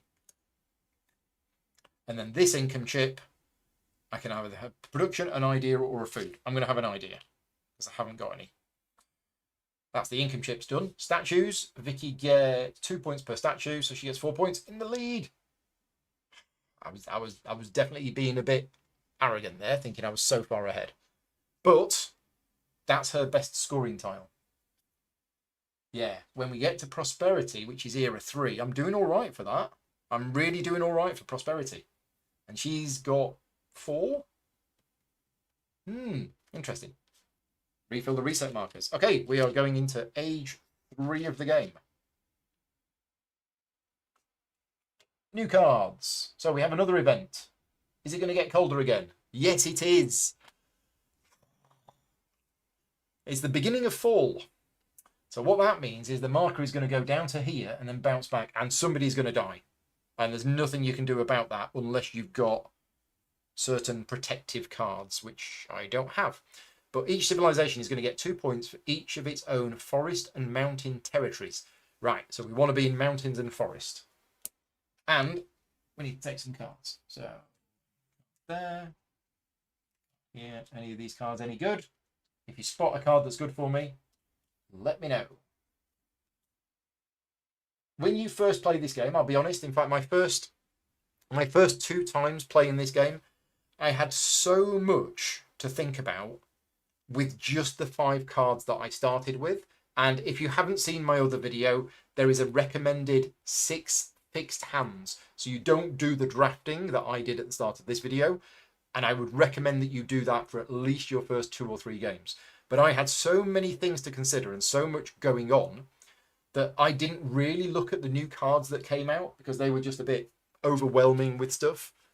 And you can do that. You can play a game of this and not really bother with those cards. You don't have to take any more of those cards. I asked to be reminded about the contest. I did. Thank you very much, Matt. We are halfway through this playthrough. And I wanted to say that right now I am running a contest. The link to that contest is in the description of this video. And it is a contest not to win a copy of the game, unfortunately, but it is to win a personal demo of this game by me at Essenspiel in 2 weeks' time. Just less than 2 weeks' time. It's happening on the Friday, 3 o'clock, and it is for one space at the table with Ian O'Toole and David Turtsey. So Ian and David both want to learn how to play the game. I'm going to be teaching them how to play the game 3 o'clock Friday, Essenspiel 2024, and you could win a seat at the table. If you want to enter, all you need to do is fill in the answers to the questions on the form. Note, the questions are not from this video. The answers to the questions are in the previous playthrough video that I did last Saturday. So make sure you don't answer questions based on the answers from this video. You need to go and watch the other video. But good luck to anybody who enters.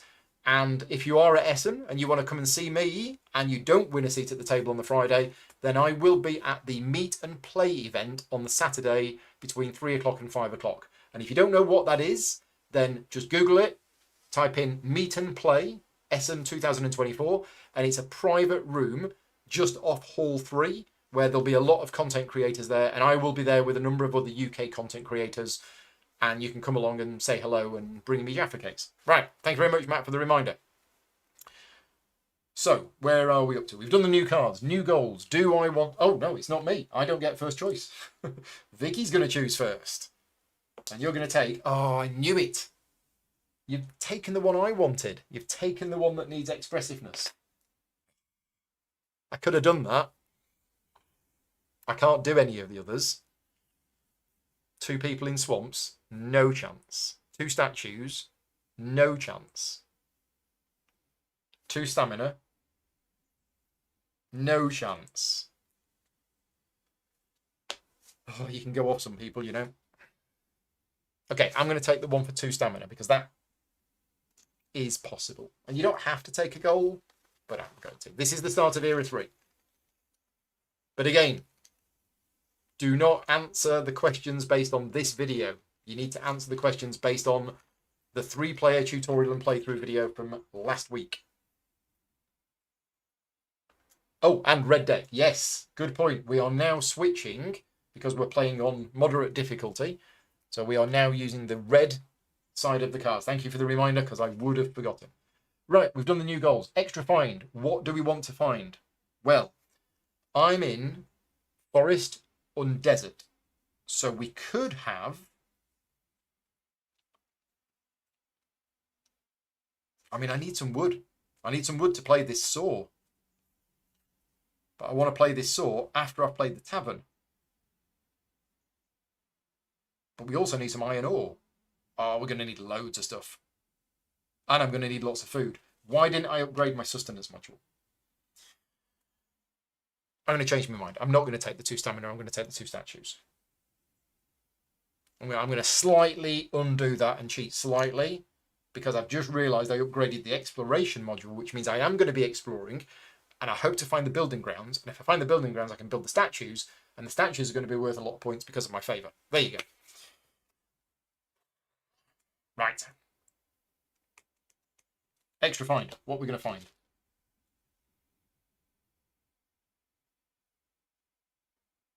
I think, based on the fact that prosperity is scoring soon,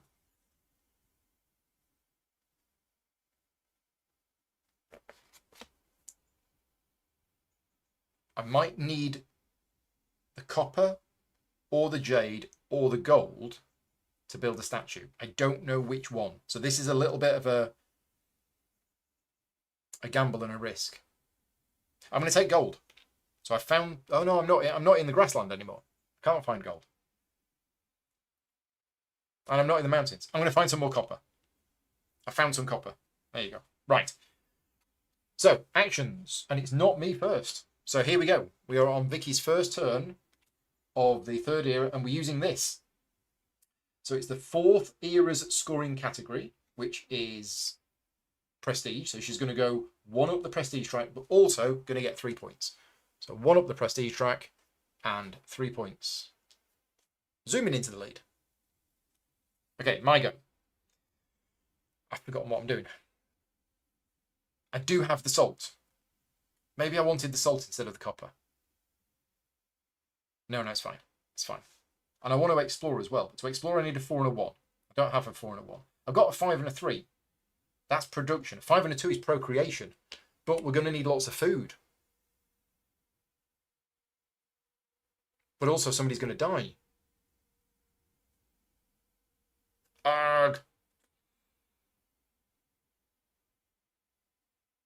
Okay, I'm going to do the 5 and the 2, and we're going to procreate. So I get 1 person, and I do a favour check to see if I get a second one. Yes, I get a second one. So I get 2 new tribes. And you can only put these where you've already got tribes, because that's how procreation works. I'm going to put 1 there. And I'm going to put 1 here. Right, that's my go done. What's Vicky going to do? Vicky is resetting. Yep, so we got 4 of each. So we do a reset. Right, my go.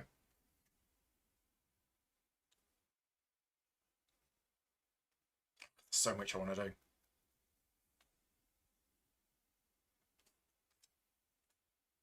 I just realised I'm not going to be able to play that card. Bad play. I needed to play this in stage 1 because I know that I cannot play this in stage 2 unless I upgrade that twice. I'm now thinking I don't want to reset early. I think we need to be doing some migration. So let's do a 3 and a 1. And I get to do a favour check to see if I do 2 migrations. Yes, so I get to do 2 migrations. So we are going to migrate into...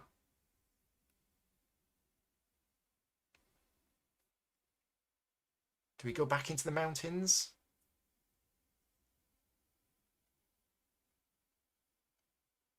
Or do we migrate? No, we're going to migrate back into the mountains. So we'll migrate back into the mountains. That's 2 points. And this one is going to migrate into this grassland here for another 2 points. So that's already developed, so I don't get any bonus there. But here we have found gold. Always believing in that. That's my go done. Double migration. We got some points. We're finished. Vicky's go. So the red side of the card. We're going to roll some dice. It's a 1. So we're moving 2 spaces up on the culture track, and we're going to remove a culture card.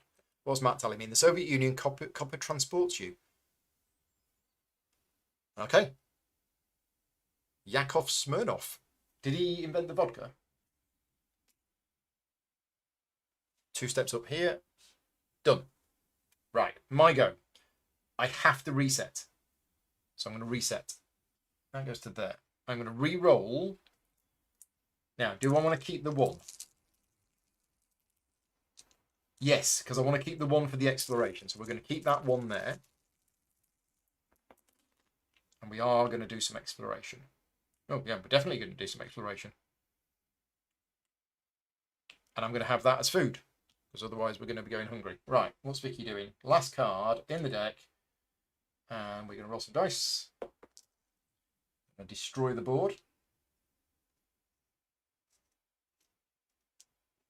Ooh, excuse me.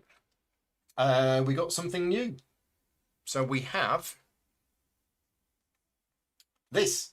So she's going to explore and increase her favour. So we need to read the rules on what she does when she explores.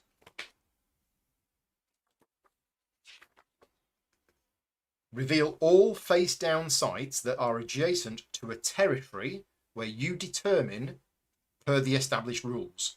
The priority requirement is among the territories in which Vicky has at least 1 tribe. It is the one adjacent to the most face-down sites. So she's here, which is adjacent to those 2. And she's here, which is adjacent to those 2. So I think we're rolling. See what it is.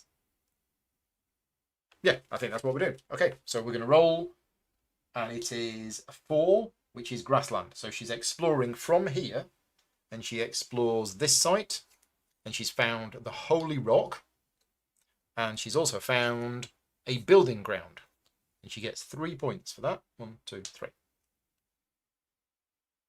And that's it. And then we shuffle the deck. Okay. It's a pun on copper. He had nothing to do with the vodka. Okay.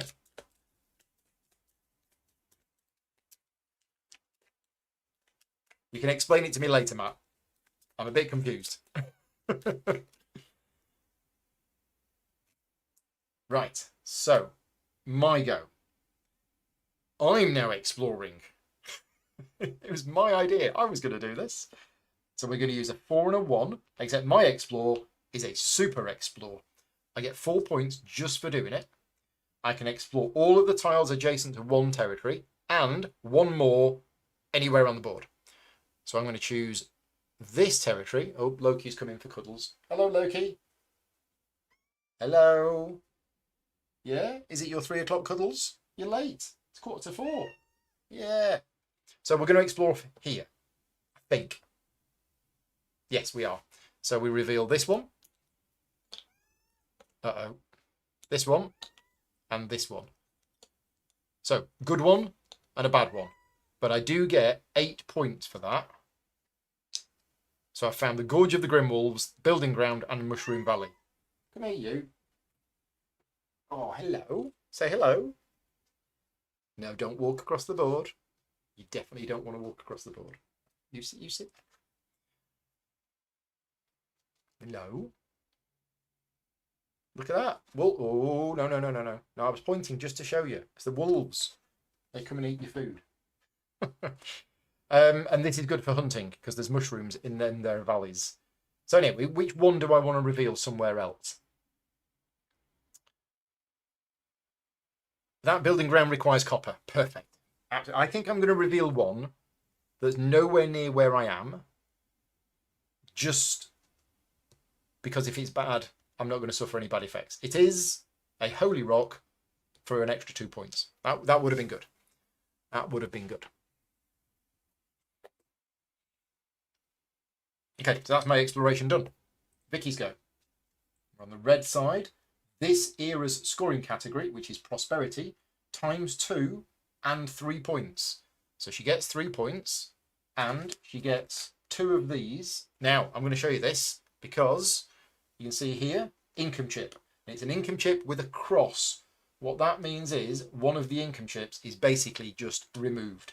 So you roll the dice to see which one it is. 1, 2, 3, 4, 5, 6. It's a 1, so we just remove that one, gone from the game, and we get a new one.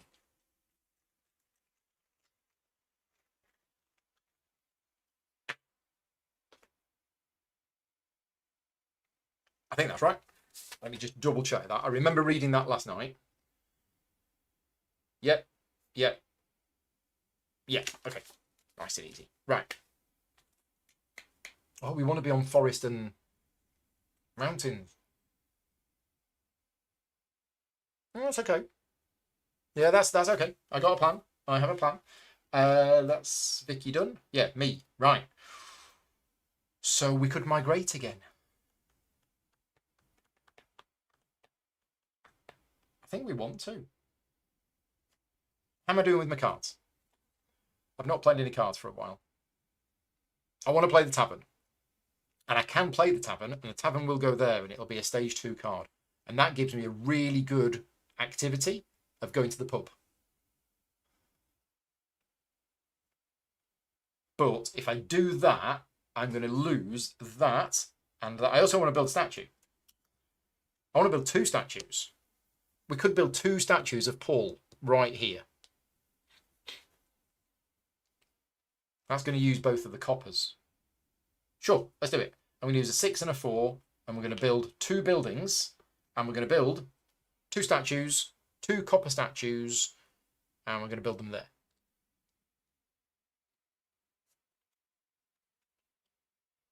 That's it. Done. Is it a reset? Is it a reset? It is a reset.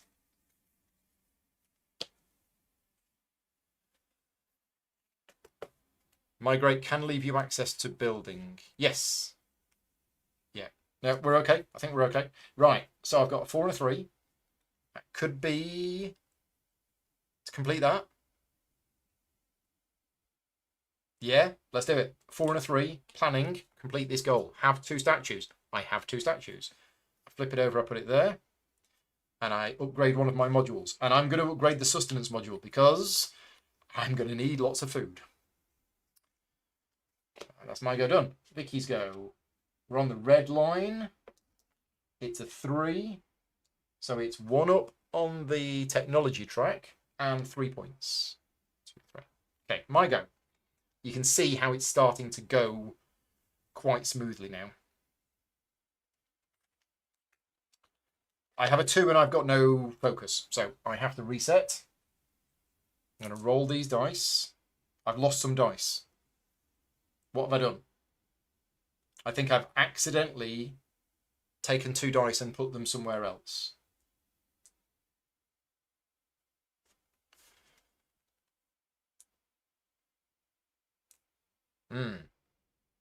Yeah. If anybody can help me out, have I misplaced them on the board? I think I should have 7, but Vicky should also have 7. So what have I done?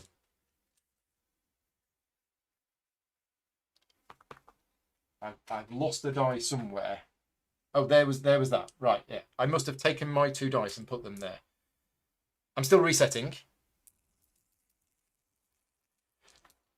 Do I want the 2? No, I don't want the 2. And yes, the bot is at the upper limit of my complexity comfort level, but because I've played the base game a lot, and a lot of it is actually quite simple, there's just a couple of bits of it that are a little tricky, but once you know what it's trying to do, and it does make sense. it tries to emulate what a human player would do. So it's a good bot in that respect. I'm certainly not feeling the pain and the agony that I've had with some other solo modes. I will be honest with you. I'm not feeling that, which is a good thing. I'm thoroughly enjoying it. And then I'm going to have a food. Right. Off we go. This era's scoring category ×2. So it's prosperity. So it's 2 more prosperity. Pop, pop. Okay, my go. I need to be in 2 mountains in order to complete that goal, which will go there. But I need to do some sustenance. I need food. Green elf needs food. And I mean, I could produce. That's 4 things and bring 2 back home. That's going to be really good for the prosperity scoring. So I need the copper. Got the gold. I should have built that other statue with gold. Thinking about it. I could just build some farms. Farms is actually going to help me because that means my tribes will be fed. I don't normally build farms. Still can't build any settlements. After saying, I'm going to build settlements in this game. I've not done that whatsoever. So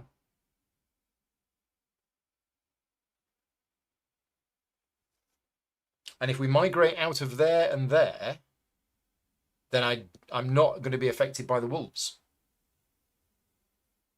Yeah, I think that's what we're going to do. We are going to 3 and a 1. I'm going to do a favor check to see if I get a double migration.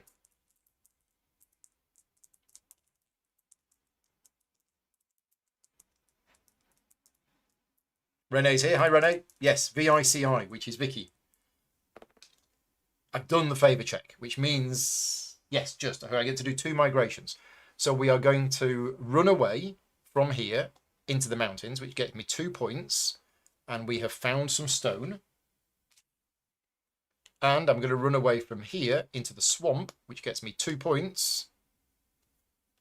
And I found some peat. I found peat. Hello, Pete.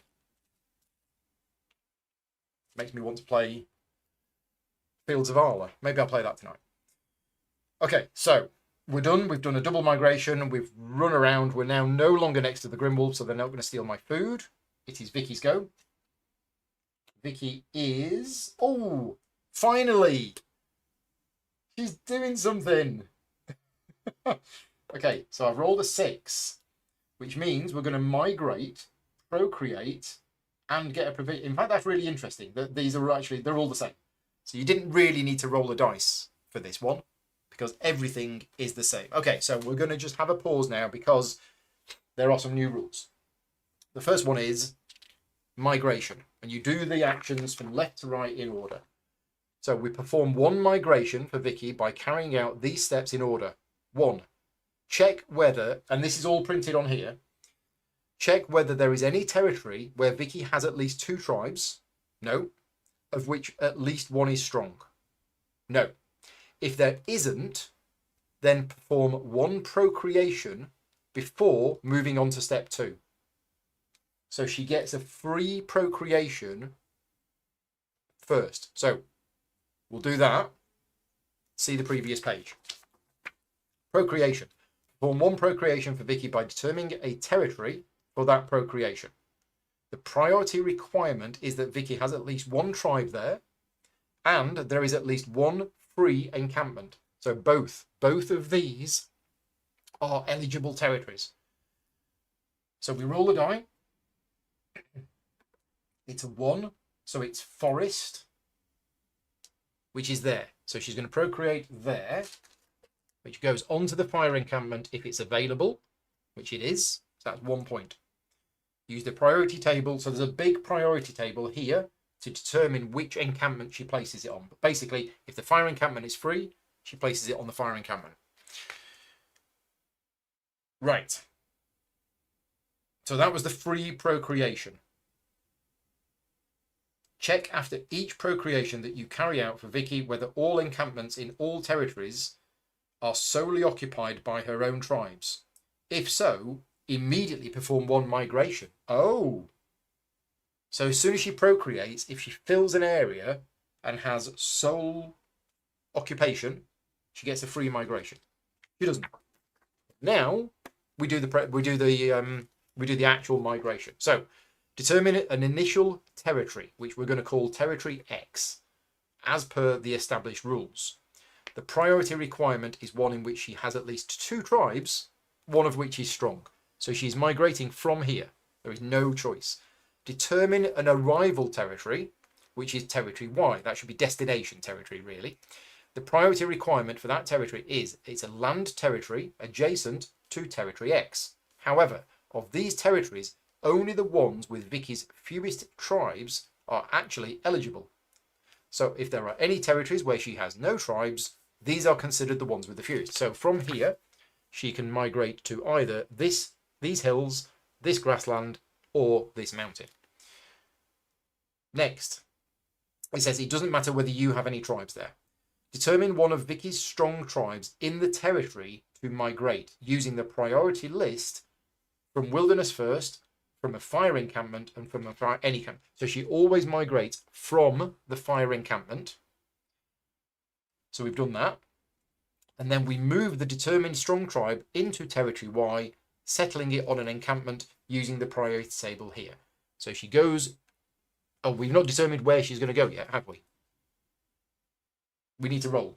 So she's going to go to either mountains, hills, or grassland. It's a 3, so it's mountains. So she's going into the mountains, and if there's a fire encampment, she'll go on the fire encampment. If there isn't, she goes on any free encampment, which is there. In contrast to the usual rules, the migrating tribe displaces a tribe from its encampment into the wilderness. Do not weaken Vicky's migrating tribe. Right, okay. I think we're good. We're good. So that was the migration action, which actually included a free procreation before the migration. Now we're going to do a procreation action. So again, the priority requirement is that Vicky has at least 1 tribe there, and there is a free encampment. So she's not procreating in the mountains. So it's either going to be the forest or the grassland. We've rolled a 3, so it's not the mountains, it's the grassland. Gets another tribe, puts it on the fire encampment, gets a point. Yes, I think we're good.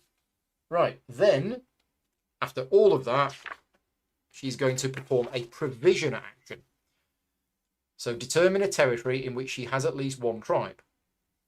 So there, or there. The priority requirement is that it has the fewest provision markers, which is there. So she simply gets a provision marker and puts it there. That's it. Yeah, this is actually very intuitive and a lot simpler than it looks. Please bear in mind, again, I am learning how to play from the rulebook, but it seems fairly clear. Right. Is the top option not procreate twice? Oh, yes, it is. Well spotted. Yes, they are different. I just didn't see that because of my failing eyesight. Thank you, Paul. Okay, we're good. Epic turn. Epic turn. At least she's spread out. She's gone somewhere. Right, what am I going to do? I've forgotten what my plan was. I need food. I definitely need food. And I have left here. I have spread out. And I also want to be in mountains and forests. And we're 1 reset away from the end of the era. And I haven't built the tavern. Very disappointed. Very disappointed. I think I might do production. Bring some stuff back and get... Yeah, that's going to do really well for prosperity. I think that's going to do really well, he says. I have 2 tribes in the mountains. I could complete this. Except I don't have a 4 and a 3. I have an idea, but that idea is not going to be enough.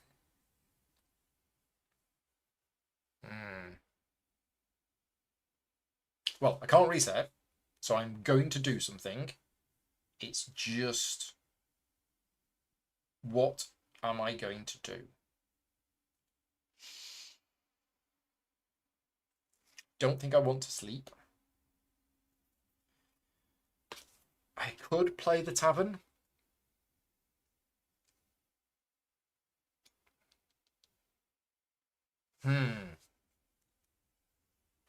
I was also going to build some farms. Farms is going to mean that I don't have to pay the food, which means I can then do the activity of the tavern more next round. Because I currently have 1, 2, 3, 4, 5 tribes. That's a game, isn't it? I'm going to need lots of food. Do we build a couple of farms? Yes, let's do it. Right, I'm going to use a 6 and a 4, and I'm going to build... Don't have to be the same, but I am going to build 2 farms.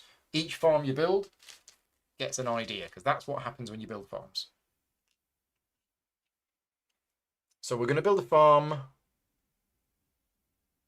So if I build a farm where Vicky has a single provision marker, that's fine. And I don't think she can then build another provision marker. I don't know. I'm just going to build a farm there in the mountains, because that's obviously a good place for a farm. And I'm going to build a farm here in the forest. Okay, that's my go done. Peat. I put that peat in the wrong location. Did I? Oh, yes, that common mistake that everybody always makes. Thank you. I shouldn't have put it there. I even specifically call that out in my upcoming how to play video and say, do not do this. And then I went and did it. I was all right with the gold. I put the gold on there, but the peat, thank you very much for spotting that. So, Vicky's go. It's a reset. Oh. Right. So, she was the first player, which means I get a go, and then we get one more turn each. So I've got 2 turns left.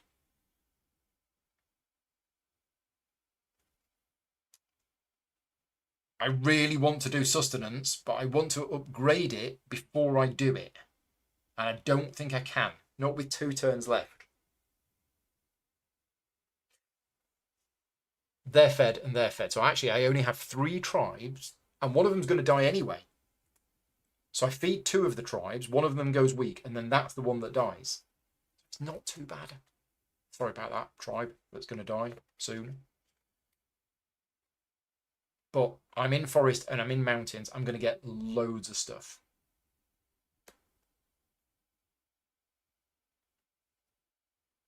Am I going to get the stuff before somebody dies? No, I'm not. So, what have we got? We've got a 5 and a 1. I could transport 3 things back home, but I don't really want to do that. I want to use production. Do we reset? Reset will give me another food. If I reset, I've then got 1 more turn.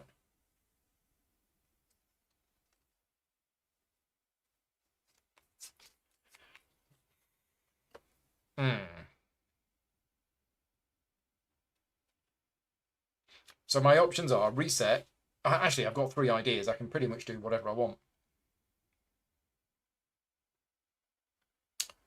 I don't want to build. Building is not something I want to do.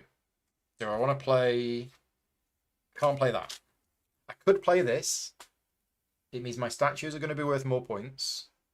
I will lose the salt, but that's fine because I'm not going to lose any prosperity for that. I will lose the herbs, which means I'll lose 2 prosperity for that.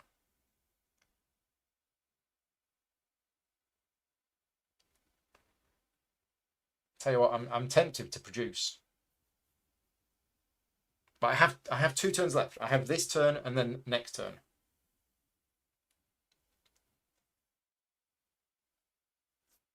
Oh, it's tricky. Really tricky. I wanted to complete a goal. If I complete a goal this turn, I will have to reset next turn.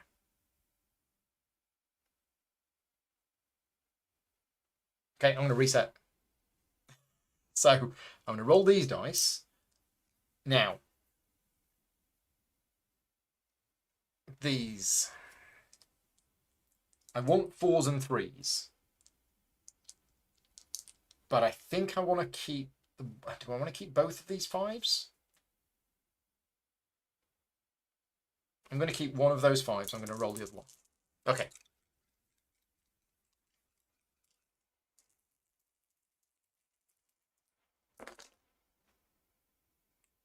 Okay, so we are into the final turn for Era 3.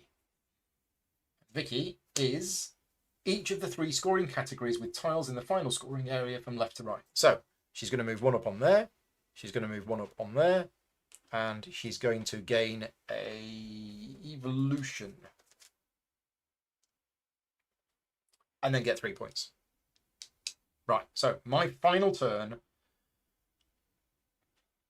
for this era. And is it going to be the goal? Oh, that should have been a food. I think it's going to be a goal. Is that going to get me anything?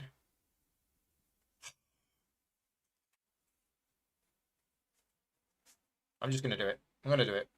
4 and a 3. I'm going to complete this. I have tribes in 2 different mountains. That goal is completed, and I am upgrading my sustenance module to level 3. Right. Action phase is over. Sites. We now have some sites. The Gorge of the Grimbles. Anybody who's adjacent to it loses a food. I'm not adjacent to it, so we're fine.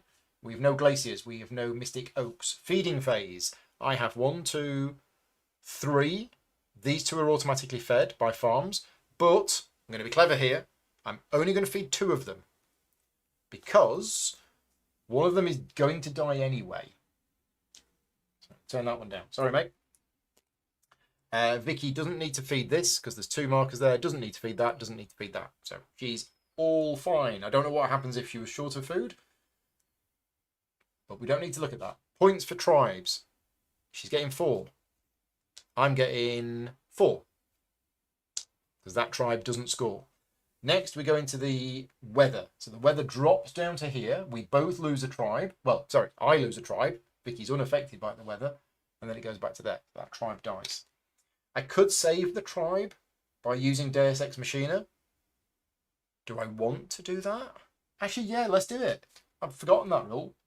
Well, I forgot that rule until I just remembered it. So at any point you're about to lose a tribe, you can lose 1 favour and save the tribe. So we've done that. We've saved the tribe. Next is the event. So each civilization gets 2 points for each of its forest and mountain territories. Mountain, forest, mountain. So I get 6 points.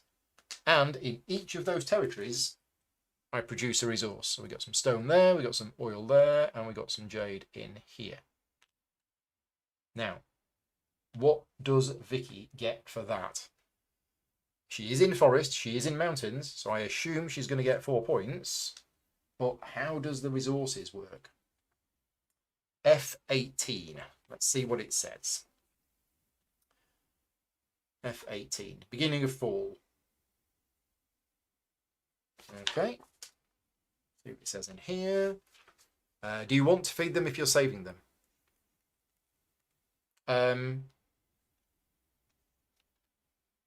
Oh, so you mean, yeah, I could have fed it to get an extra point. Yeah, you're right. Let's do that. Thank you. So, events. F18. I don't think it affects her. I think she gets the points.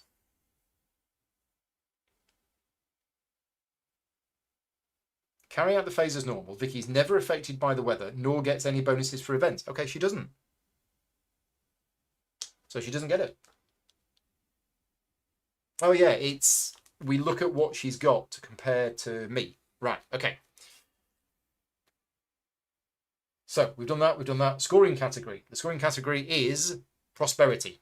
Right, I have 3, 4 prosperity. Yes. Oh, she does a provision action for free. Sorry, I forgot that. And I think I might have forgotten that in Era 2 as well. Yes. Perform a provision action. Determine a territory where she has at least 1 tribe. the one with the fewest provision markers. So it's there and there. One with the most tribes. Place a marker lengthwise beside the farm space. If it's the second one, place both on top of the farm if there is no farm there. Okay, so she basically gets one either in the mountains or the forest. It's a 6. It's the forest. And I think we may have forgotten to do one at the end of era 2. So apologies for that. If I did, so what I'm going to do is I'm actually just going to add one there into the mountains, assuming that I did forget. If somebody tells me that I did remember it at the end of era 2, then let me know. But otherwise, I'm just going to do that now. Okay, so that should have been the feeding phase again. So yeah, scoring category. So prosperity. I've got 1, 2, 3, 4. I think that's it. I've just got 4 prosperity, and it's worth 3 points each. That's 12. 12 goes to 98. Now Vicky has 8 prosperity, so she gets 24. 1, 2, 3, 4. Oh, look at that! We're both on 98. Wow, it's close. Very close. Each marker in the evolution could be... Okay, yep, we're good. Right, okay. Income. Right. Now I get that one and that one. So this one is going to be a favour check.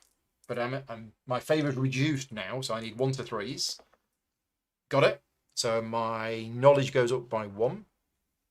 And for this, I'm going to take a food. And then statues. So I've got 2 statues. They're worth 2 points each. 1, 2, 3, 4. Vicky has 2 statues worth 3 points each. Beating me from the statues. Hunting markers get removed. Was there any hunting? No. Nobody went hunting at all. Wow. Okay. Who got the start player marker? I think she got the start player marker because she scored more than me. She had 8 prosperity, I had 4. Yeah, okay, right. We are moving into the last era of the game. How do I feel this is going? Well, I'm thoroughly enjoying it. And points-wise, it's close. End of game score, well, that's gone. So we're going to be scoring for this at the end of this era. She's beating me on that. Then at the end of the game, she's beating me on that, and that, and that. I'm not winning this. Right now, I'm not winning this. Except, and I don't know how this works for her end of game scoring stuff, but at the end of the game, I am going to score for my cards. I don't think she is. I don't think there is any end of game scoring for cards. Whereas actually, I've got quite a bit. Now that does mean that we can't look at the scores right now to see how close we are because I've got all of this end of game scoring coming in. If I'm right, what I'm tempted to do, if I play this game again solo, is to score the points for installing these immediately rather than at the end of the game. Because that way, you potentially have a clearer picture of how close it is. I don't know. Let me know what you think. And if one of the designers or developers watches this, let me know if that is a possibility that you could actually do that. Because right now I've got 2, 4, 6, 8, 10, 13, 16. I've got 22. So my end of game scoring right now is 22. And I believe I could actually score them as I'm doing them. Hi, Kyle. Thank you for joining in. We are about to start the final era of the game, new cards. Now, if this is cold, I'm going to tell you a story. It's not cold. I won't tell you the story. It's getting slightly warmer. We have a Feast for Agera. So the civilization with the most statues is going to gain an income chip and activate it. Right, and then we need some new cards. So the story that I was going to tell you, and I will tell you because I know you're all very curious, but in my last 2 games of this, all 4 event cards were cold, cold, cold, cold, and then I played again, cold, cold, cold, cold. And in this game, the first 3 cards were cold, cold, cold. There is a 50% chance. The deck of event cards, there's 40 cards in the deck. 20 of them mean it get colder, 20 of them mean it get warmer. So to play 2 full games where every single card was cold. Let me know what the odds are on that. It's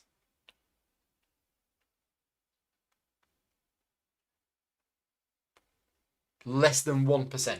I believe it is a less than 1% chance that every card that comes out, in fact, it's less than that. It's less than 1%, was cold. So yeah, that was, and if that card was cold, then yeah. And yes, decks of cards are jerks. Absolutely. Right, new goals. Vicky's going first. She's taking goal number 2. It's fine. I didn't want that one. Are there any of these that I want? I mean, I might as well take one because I don't have any goals. That's to be in 2 different swamps. I can do that. And that's 2 in the same swamp. I can do that as well just by procreating. Which one's going to be easier? 2 different swamps or 2 in the same swamp? Let's go for 2 different swamps. Okay, that's new goals done.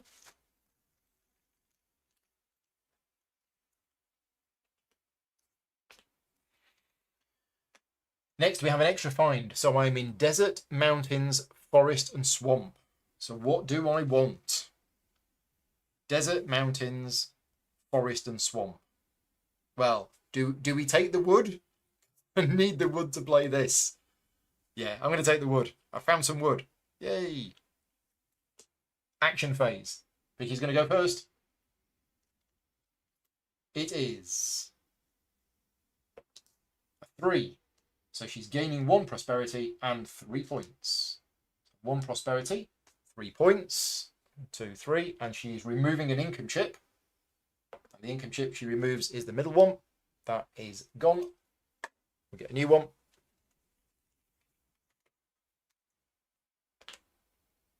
And it's now my go. Okay, so do we have a plan? Because you probably get to do about 10 actions in each era.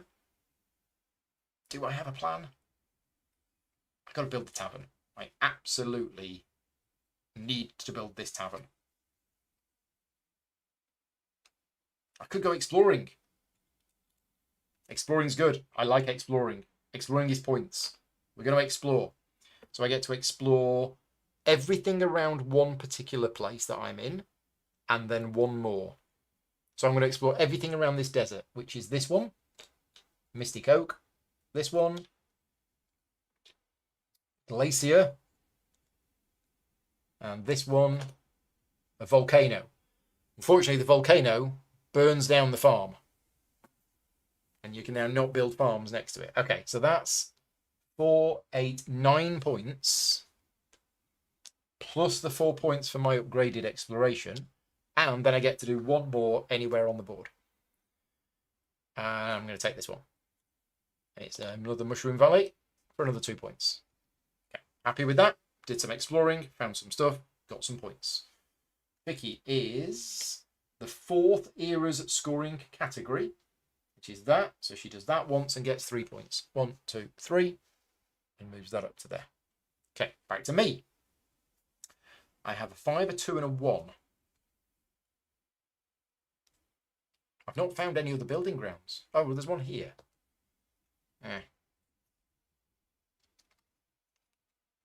I need a 6 and a 5 for this. I'm going to play it. We're going to play the tavern. So I'm going to use the 5 as a 5, and I'm going to use the 1, turn it into a 6. No, that's wrong. Hang on, hang on. It's not a 6 and a 5. It's a 6 and a 4 that I need. Let's procreate.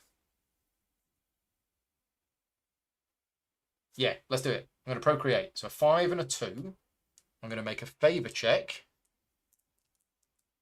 See if I get to procreate twice. Yes. So I get 2 new tribes. Huzzah! I'm going to put 1 tribe here. And another tribe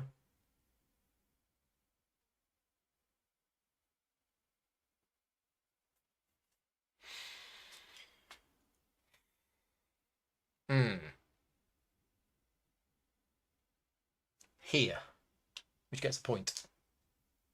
Okay, so I've done my procreation. Vicky's go. It's not a reset. It's a 4. So it's 2 spaces up on the prestige track. 1, 2, and she gets a dice. There you go. Right, my go. I've got a 1 left and no focus, so I'm resetting. So that moves to there. I'm going to roll all of these dice. Do I want to roll the 1? I do. I don't think I need... Oh, no. No, there's a migration there that I need, so I'm going to leave the 1. And I hope that I roll a 3. I did roll a 3. Okay. And then I get that, and I'm going to have that as food. Right, Vicky's go. It's probably going to be a reset. It is a reset. My go.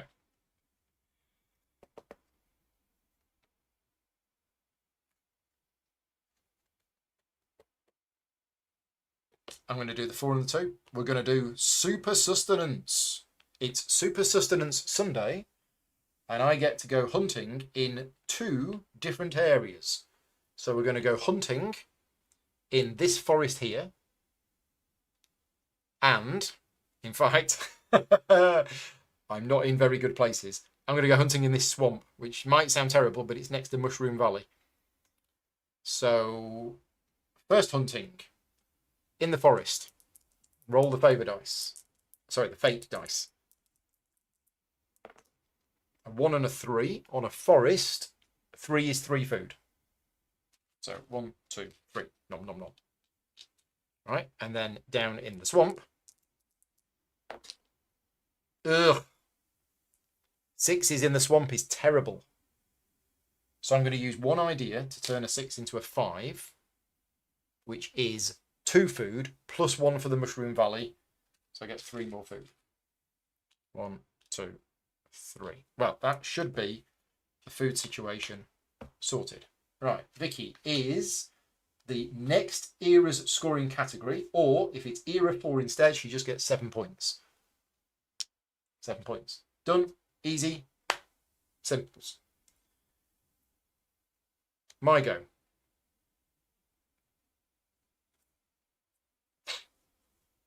What did I want the food for? I wanted the food so that I could play the saw. This thing that we planned the entire game. Do I have a 6 and a 4? I do have a 6 and a 4. But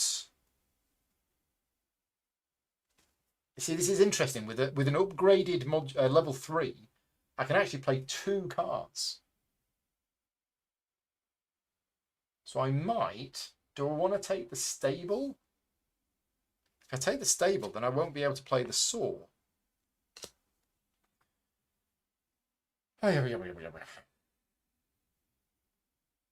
Okay, I need to not get too distracted.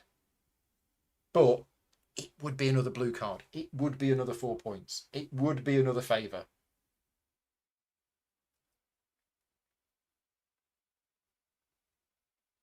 No, I wouldn't be able to play it. Oh, no, I do have the clay. I would be able to play it.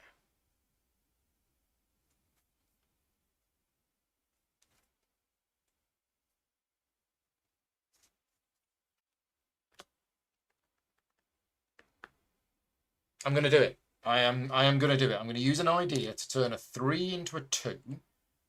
And then I'm going to use the 1 and the 2 to research. And I'm going to take this card. So my other options are, instead of taking this card, I could draw 2 and choose 1. No, I'm just going to take that card. I'm starting to spread my wings a bit now with this game and do things that I'm not normally doing. Because I'm starting to feel comfortable with the game. So we are gaining 3 points and moving up this track, which is another 3 points. So she gets 6 points. 3. Nice. Right, so my go. I'm going to use the 6 and the 4. So this is the level 3 building module, which means I can either play 1 card and ignore one of the columns, or I can play 2 cards. And I am playing, I'm so excited about this, I'm going to zoom in. I'm going to play these two cards. So the first one I'm going to play is I'm going to play the Tavern, and it's going to be played in stage 2 because it's going here, which is stage 2. So I need to pay 1 salt and 1 herbs, which I have. So there's the salt, there's the herbs. That goes into stage 2, and I immediately get 2 favour for doing it. So that's that. That's going to go in there, and I'm going to get myself 2 favour. And then I'm going to play this card. Even though this card is going into stage 3, there's no additional cost. So if I play this card in stage 1, it costs a wood. If I play it in stage 2 or higher, it costs a wood and a clay. And thankfully, I do have a wood and I have a clay. And that goes in 3, and that increases my favour by 1. So there you go. Look at that. We've built a temple, a tavern, and a stable in that order. Tell you what, I can certainly put on a good evening's entertainment. Okay. Right, so that was it. That was my 6 and the 4. That was me building. I'm happy with that. And now we've got this activity to go to the tavern. Fantastic. Right, Vicky's go. The deck is empty. We're going to give it a shuffle.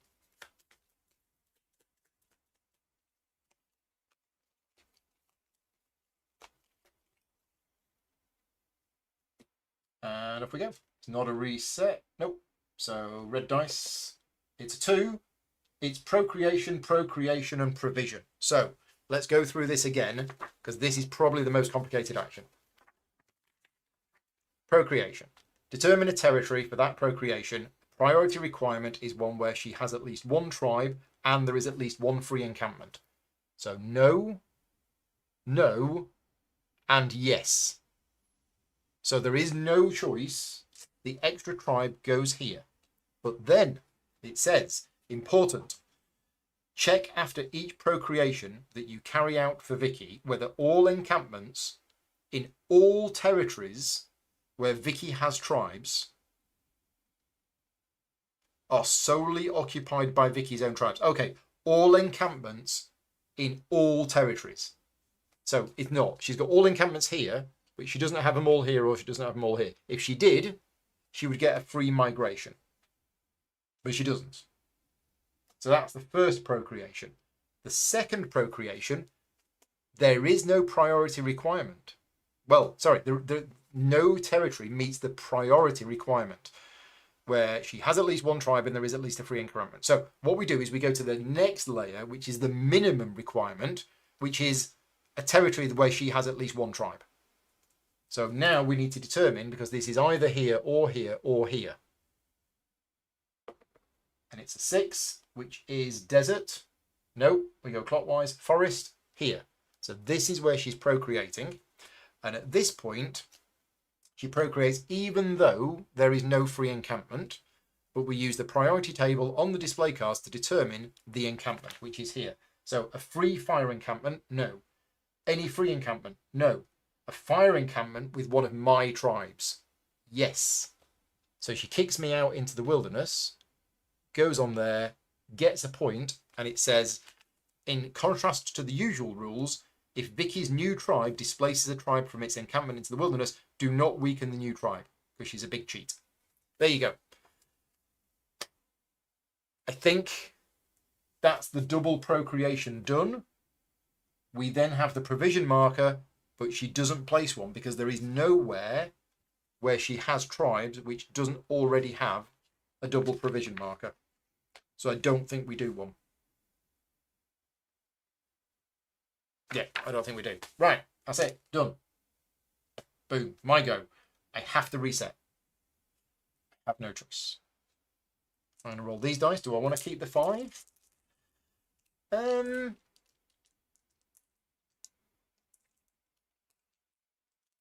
mean, I need to play my saw, so I need some wood. That's what we need. So I might have to buy and sell some stuff. I think I'm going to keep the 5. Where is the wood? Oh, it's there. How is that there? That shouldn't be there. We shouldn't know that the wood was there. I'm going to shuffle these. No, did anybody spot that at some point?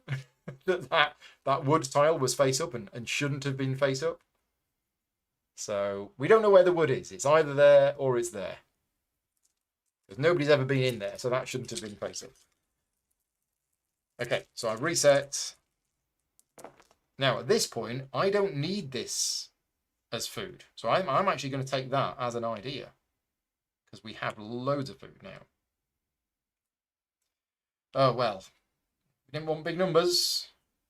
We got the big numbers. Vicky's go. Is it a reset? It is not a reset. This era's scoring category times 2. So she moves 2 spaces up here, which gets 3 points, and another 3 points. Uh-oh. Right, my go.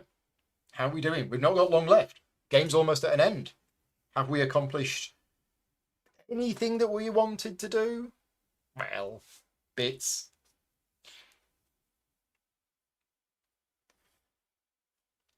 So we could go exploring. We could go migrating. I need some wood to be able to play this card. That is the main priority. But the wood is going to cost me 4 money. Wow. I mean, I've got it. I could do it. I don't need this jade. Yeah, I'm going to do it. So we're going to use a 5 and a 4. We are going to sell the jade for 3 money. We are going to sell the gold for 2 points, because I don't need it. And then we're going to spend 4 money to buy the wood. Wherever the wood is, we don't know, but I now have what wood. That's my go done. Vicky's go. Is it a reset? It is a reset. Okay, next reset will trigger the end of the game. But we're good. We've got it. We can play the saw. So this is what we've been building up for. I use the 6. I use the other 6 modified by an idea for a 1 to invent something. We're going to invent the saw. The saw is going to be invented into this column here for brown cards. So it's got to go in stage 2, which means I need to spend wood. And I also need to spend an iron. If I had these, I could also get extra points, but I don't. So I spend the wood, I spend the iron, I get a point, and then I took the card in here. So spend the wood, spend the iron, I get a point. And the benefit of tucking it is that I get to do 2 activities. And if we remember earlier on, I have played the tavern, which means I can go to the tavern as an activity, and each time I go to the tavern, I can spend a food to get 3 points and 2 money. So that's 6 points and 4 money. And that combo is the combo that I chose when I drafted my cards at the start of the game. So I'm happy that I've actually done it, even though I've done it almost at the very end of the game. And yes, happy with that. Right, Vicky's go. She is rolling some dice. It's a 4. So she's going to move up. Uh-oh. Oh, no, it's fine. 2 spaces up this track, which gets her 3 points. And she takes a white dice. She can't take a white dice from there. So she takes it from whoever's got the most. She has the most. So she just doesn't take another one. Right, my go. I've now done everything that I wanted to do. Anything else is gravy. We're not in 2 different swamps, but I could potentially get in 2 different swamps. What can I do with the 5 and a 3? Oh, we can produce. That will be prosperity. Yeah, let's do that. Let's do a 5 and a 3. I produce 4 goods, and then I bring 2 goods home. So we're going to have... I want things that are going to give me prosperity. Oh. I don't think there is anything. Maybe I don't do this. What can I get? I can't get anything. That's a bit weird. Okay. Okay, might have to just rethink this. I assumed I was going to be able to bring some stuff home and get prosperity for it. But I don't think I am.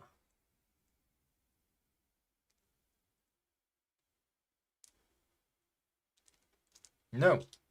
No, I'm not. So what I'm going to do is I'm going to use this idea to turn the 3 into a 2, and we're going to procreate.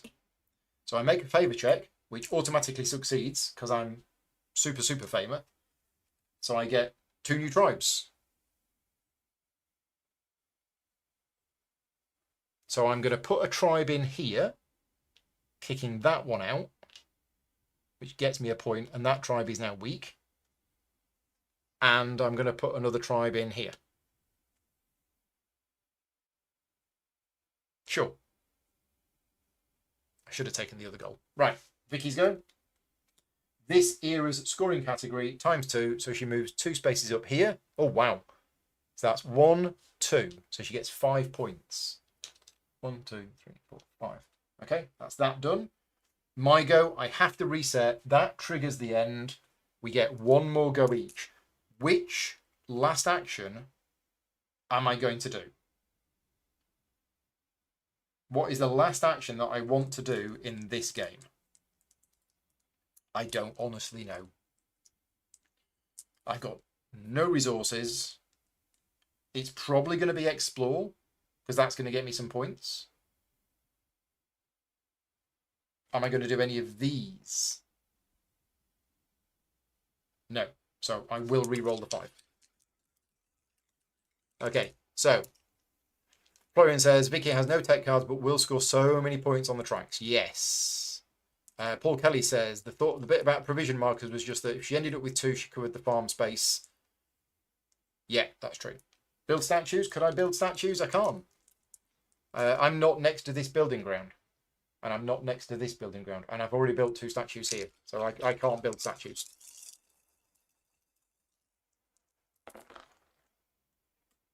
Okay, we now go into the last action round of the game.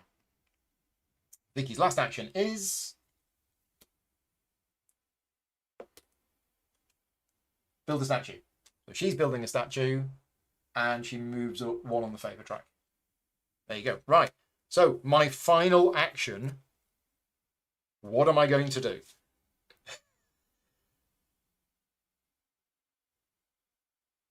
I could build boats, but they're not going to get me any points. I've got a ruling question. This doesn't apply, but I actually have a rules question. I can build 2 things. Could I, A, build a boat here, right? And then B, build, and then move on to that, and then B, build there. I think you can. That's interesting. I need to ask that to be check. But I think you can first build a boat, move a tribe onto it as part of the build. Second action, build something on the building ground. I can't because I don't have any resources to build anything from the building ground. Did I move my reset marker?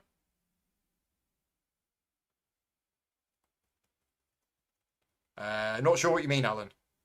Not sure about my reset marker.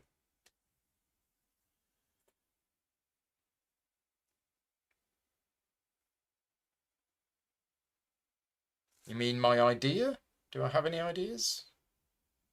Oh, sorry. You mean when I reset? Oh, thank you. I forgot to do this. I'm getting too excited now. And I'm getting hungry because I missed lunch.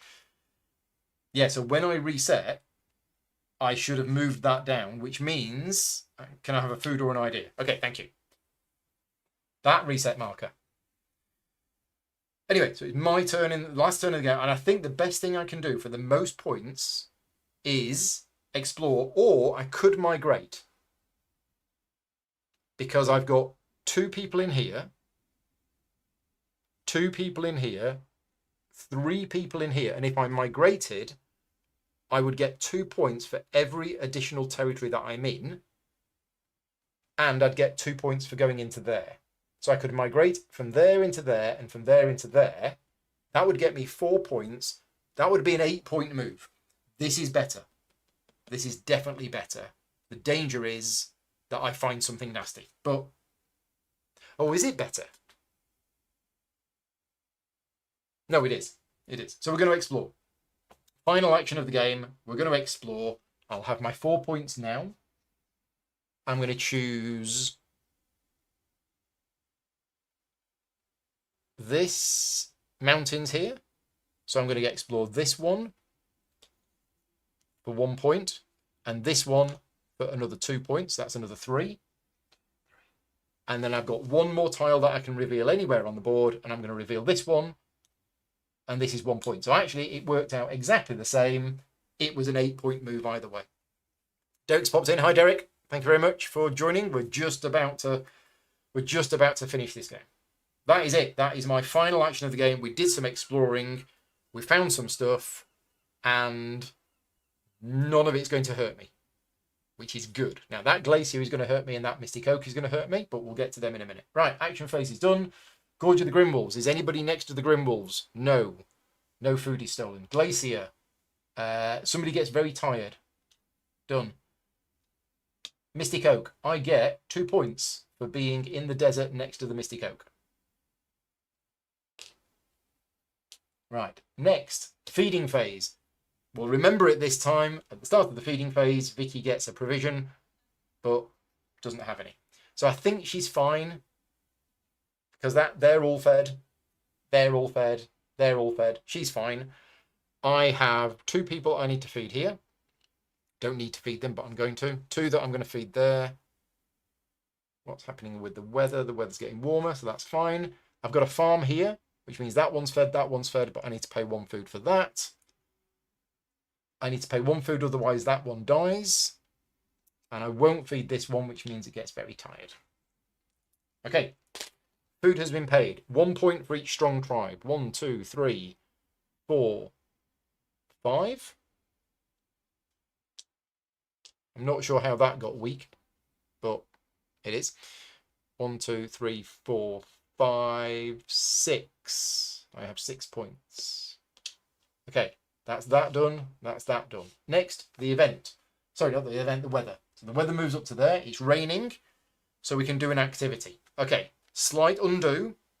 I am not going to feed one of my tribes. So this tribe didn't get fed, which means I lose a point. But that does mean, for the activity, we can go to the pub. Yay! So we're going to go to the pub. I get 3 points. 1, 2, 3. So this is basically like real life. We can't afford to eat, but we'll go to the pub instead and have a really good time. And we've made money out of going to the pub. Don't quite know how that works, but... So that's the weather. Now we do the event. Civilization with the most statues. Not me. Okay, so Vicky doesn't benefit from it, but also I don't benefit from it either because she's got more than me. Scoring tile. It is... prestige. Unfortunately, Vicky has got 12 prestige, so she gets 24 points. We're both on 100 extra, aren't we? Yeah, we've both lapped it. I've got no prestige. I get no points whatsoever. Wow. Okay, that doesn't matter. Income. I'm just going to take points for mine. No, I might as well do that. I'll do a favour check. Oh, I've succeeded. I gain one of those, and gaining one of those gets me an income chip. So I'll gain a point. Or another one of those. I'll gain another one of those. And for this one, I'll just gain a point. That's income chips done. Statues. So my 2 statues are worth 4 points each. So I get 8. Vicky's got 3 statues worth 4 points each, which is 12.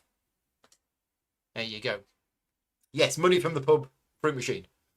Vicky's tribe shouldn't be weak. I knocked it over accidentally. Okay, thank you. So she should have an extra point. Right. End of game scoring. I don't think I've won this, but we will see. So, technology. I have not got any technology whatsoever. I get no points. Vicky's got 3, so she gets 6 points. Next, prestige. Yeah, I got none of that. Vicky's got 12. Next, knowledge. I've got 5 knowledge. Vicky's got 8.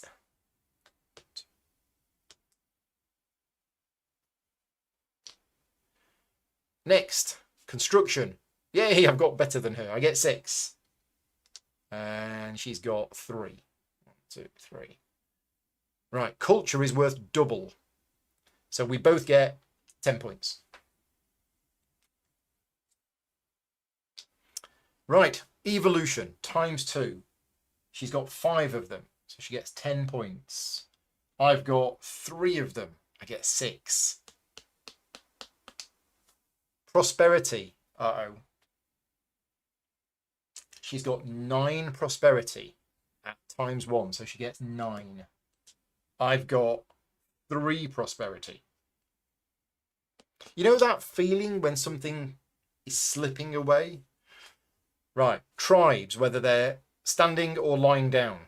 She's got 1, 2, 3, 4, 5, 6, 12 points because they're 2 each. I've got 1, 2, 3, 4, 5, 6, 7, 8, 9. 9 tribes. 18 points. I need another 100 marker. Where's the 100 markers gone? I'm just going to steal that one. And territories. 2 points for each territory. She's in 3 different territories. 6 points. I'm in 1, 2, 3, 4, 5 different territories. 10 points. Okay. Next, cards. So I'm just going to check final scoring. She gains success points for the scoring categories as per the usual rules. She has no console and doesn't score. Right, here we go. No, the 100 doesn't flip. The 100, the other side is the blocking markers.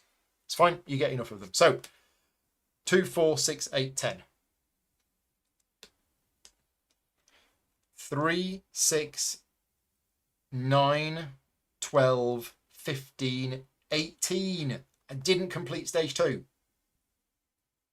18. So, and that is 4.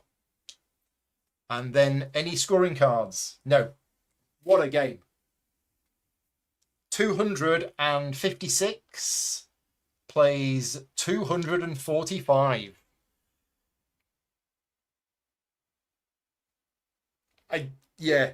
Let me know what you think.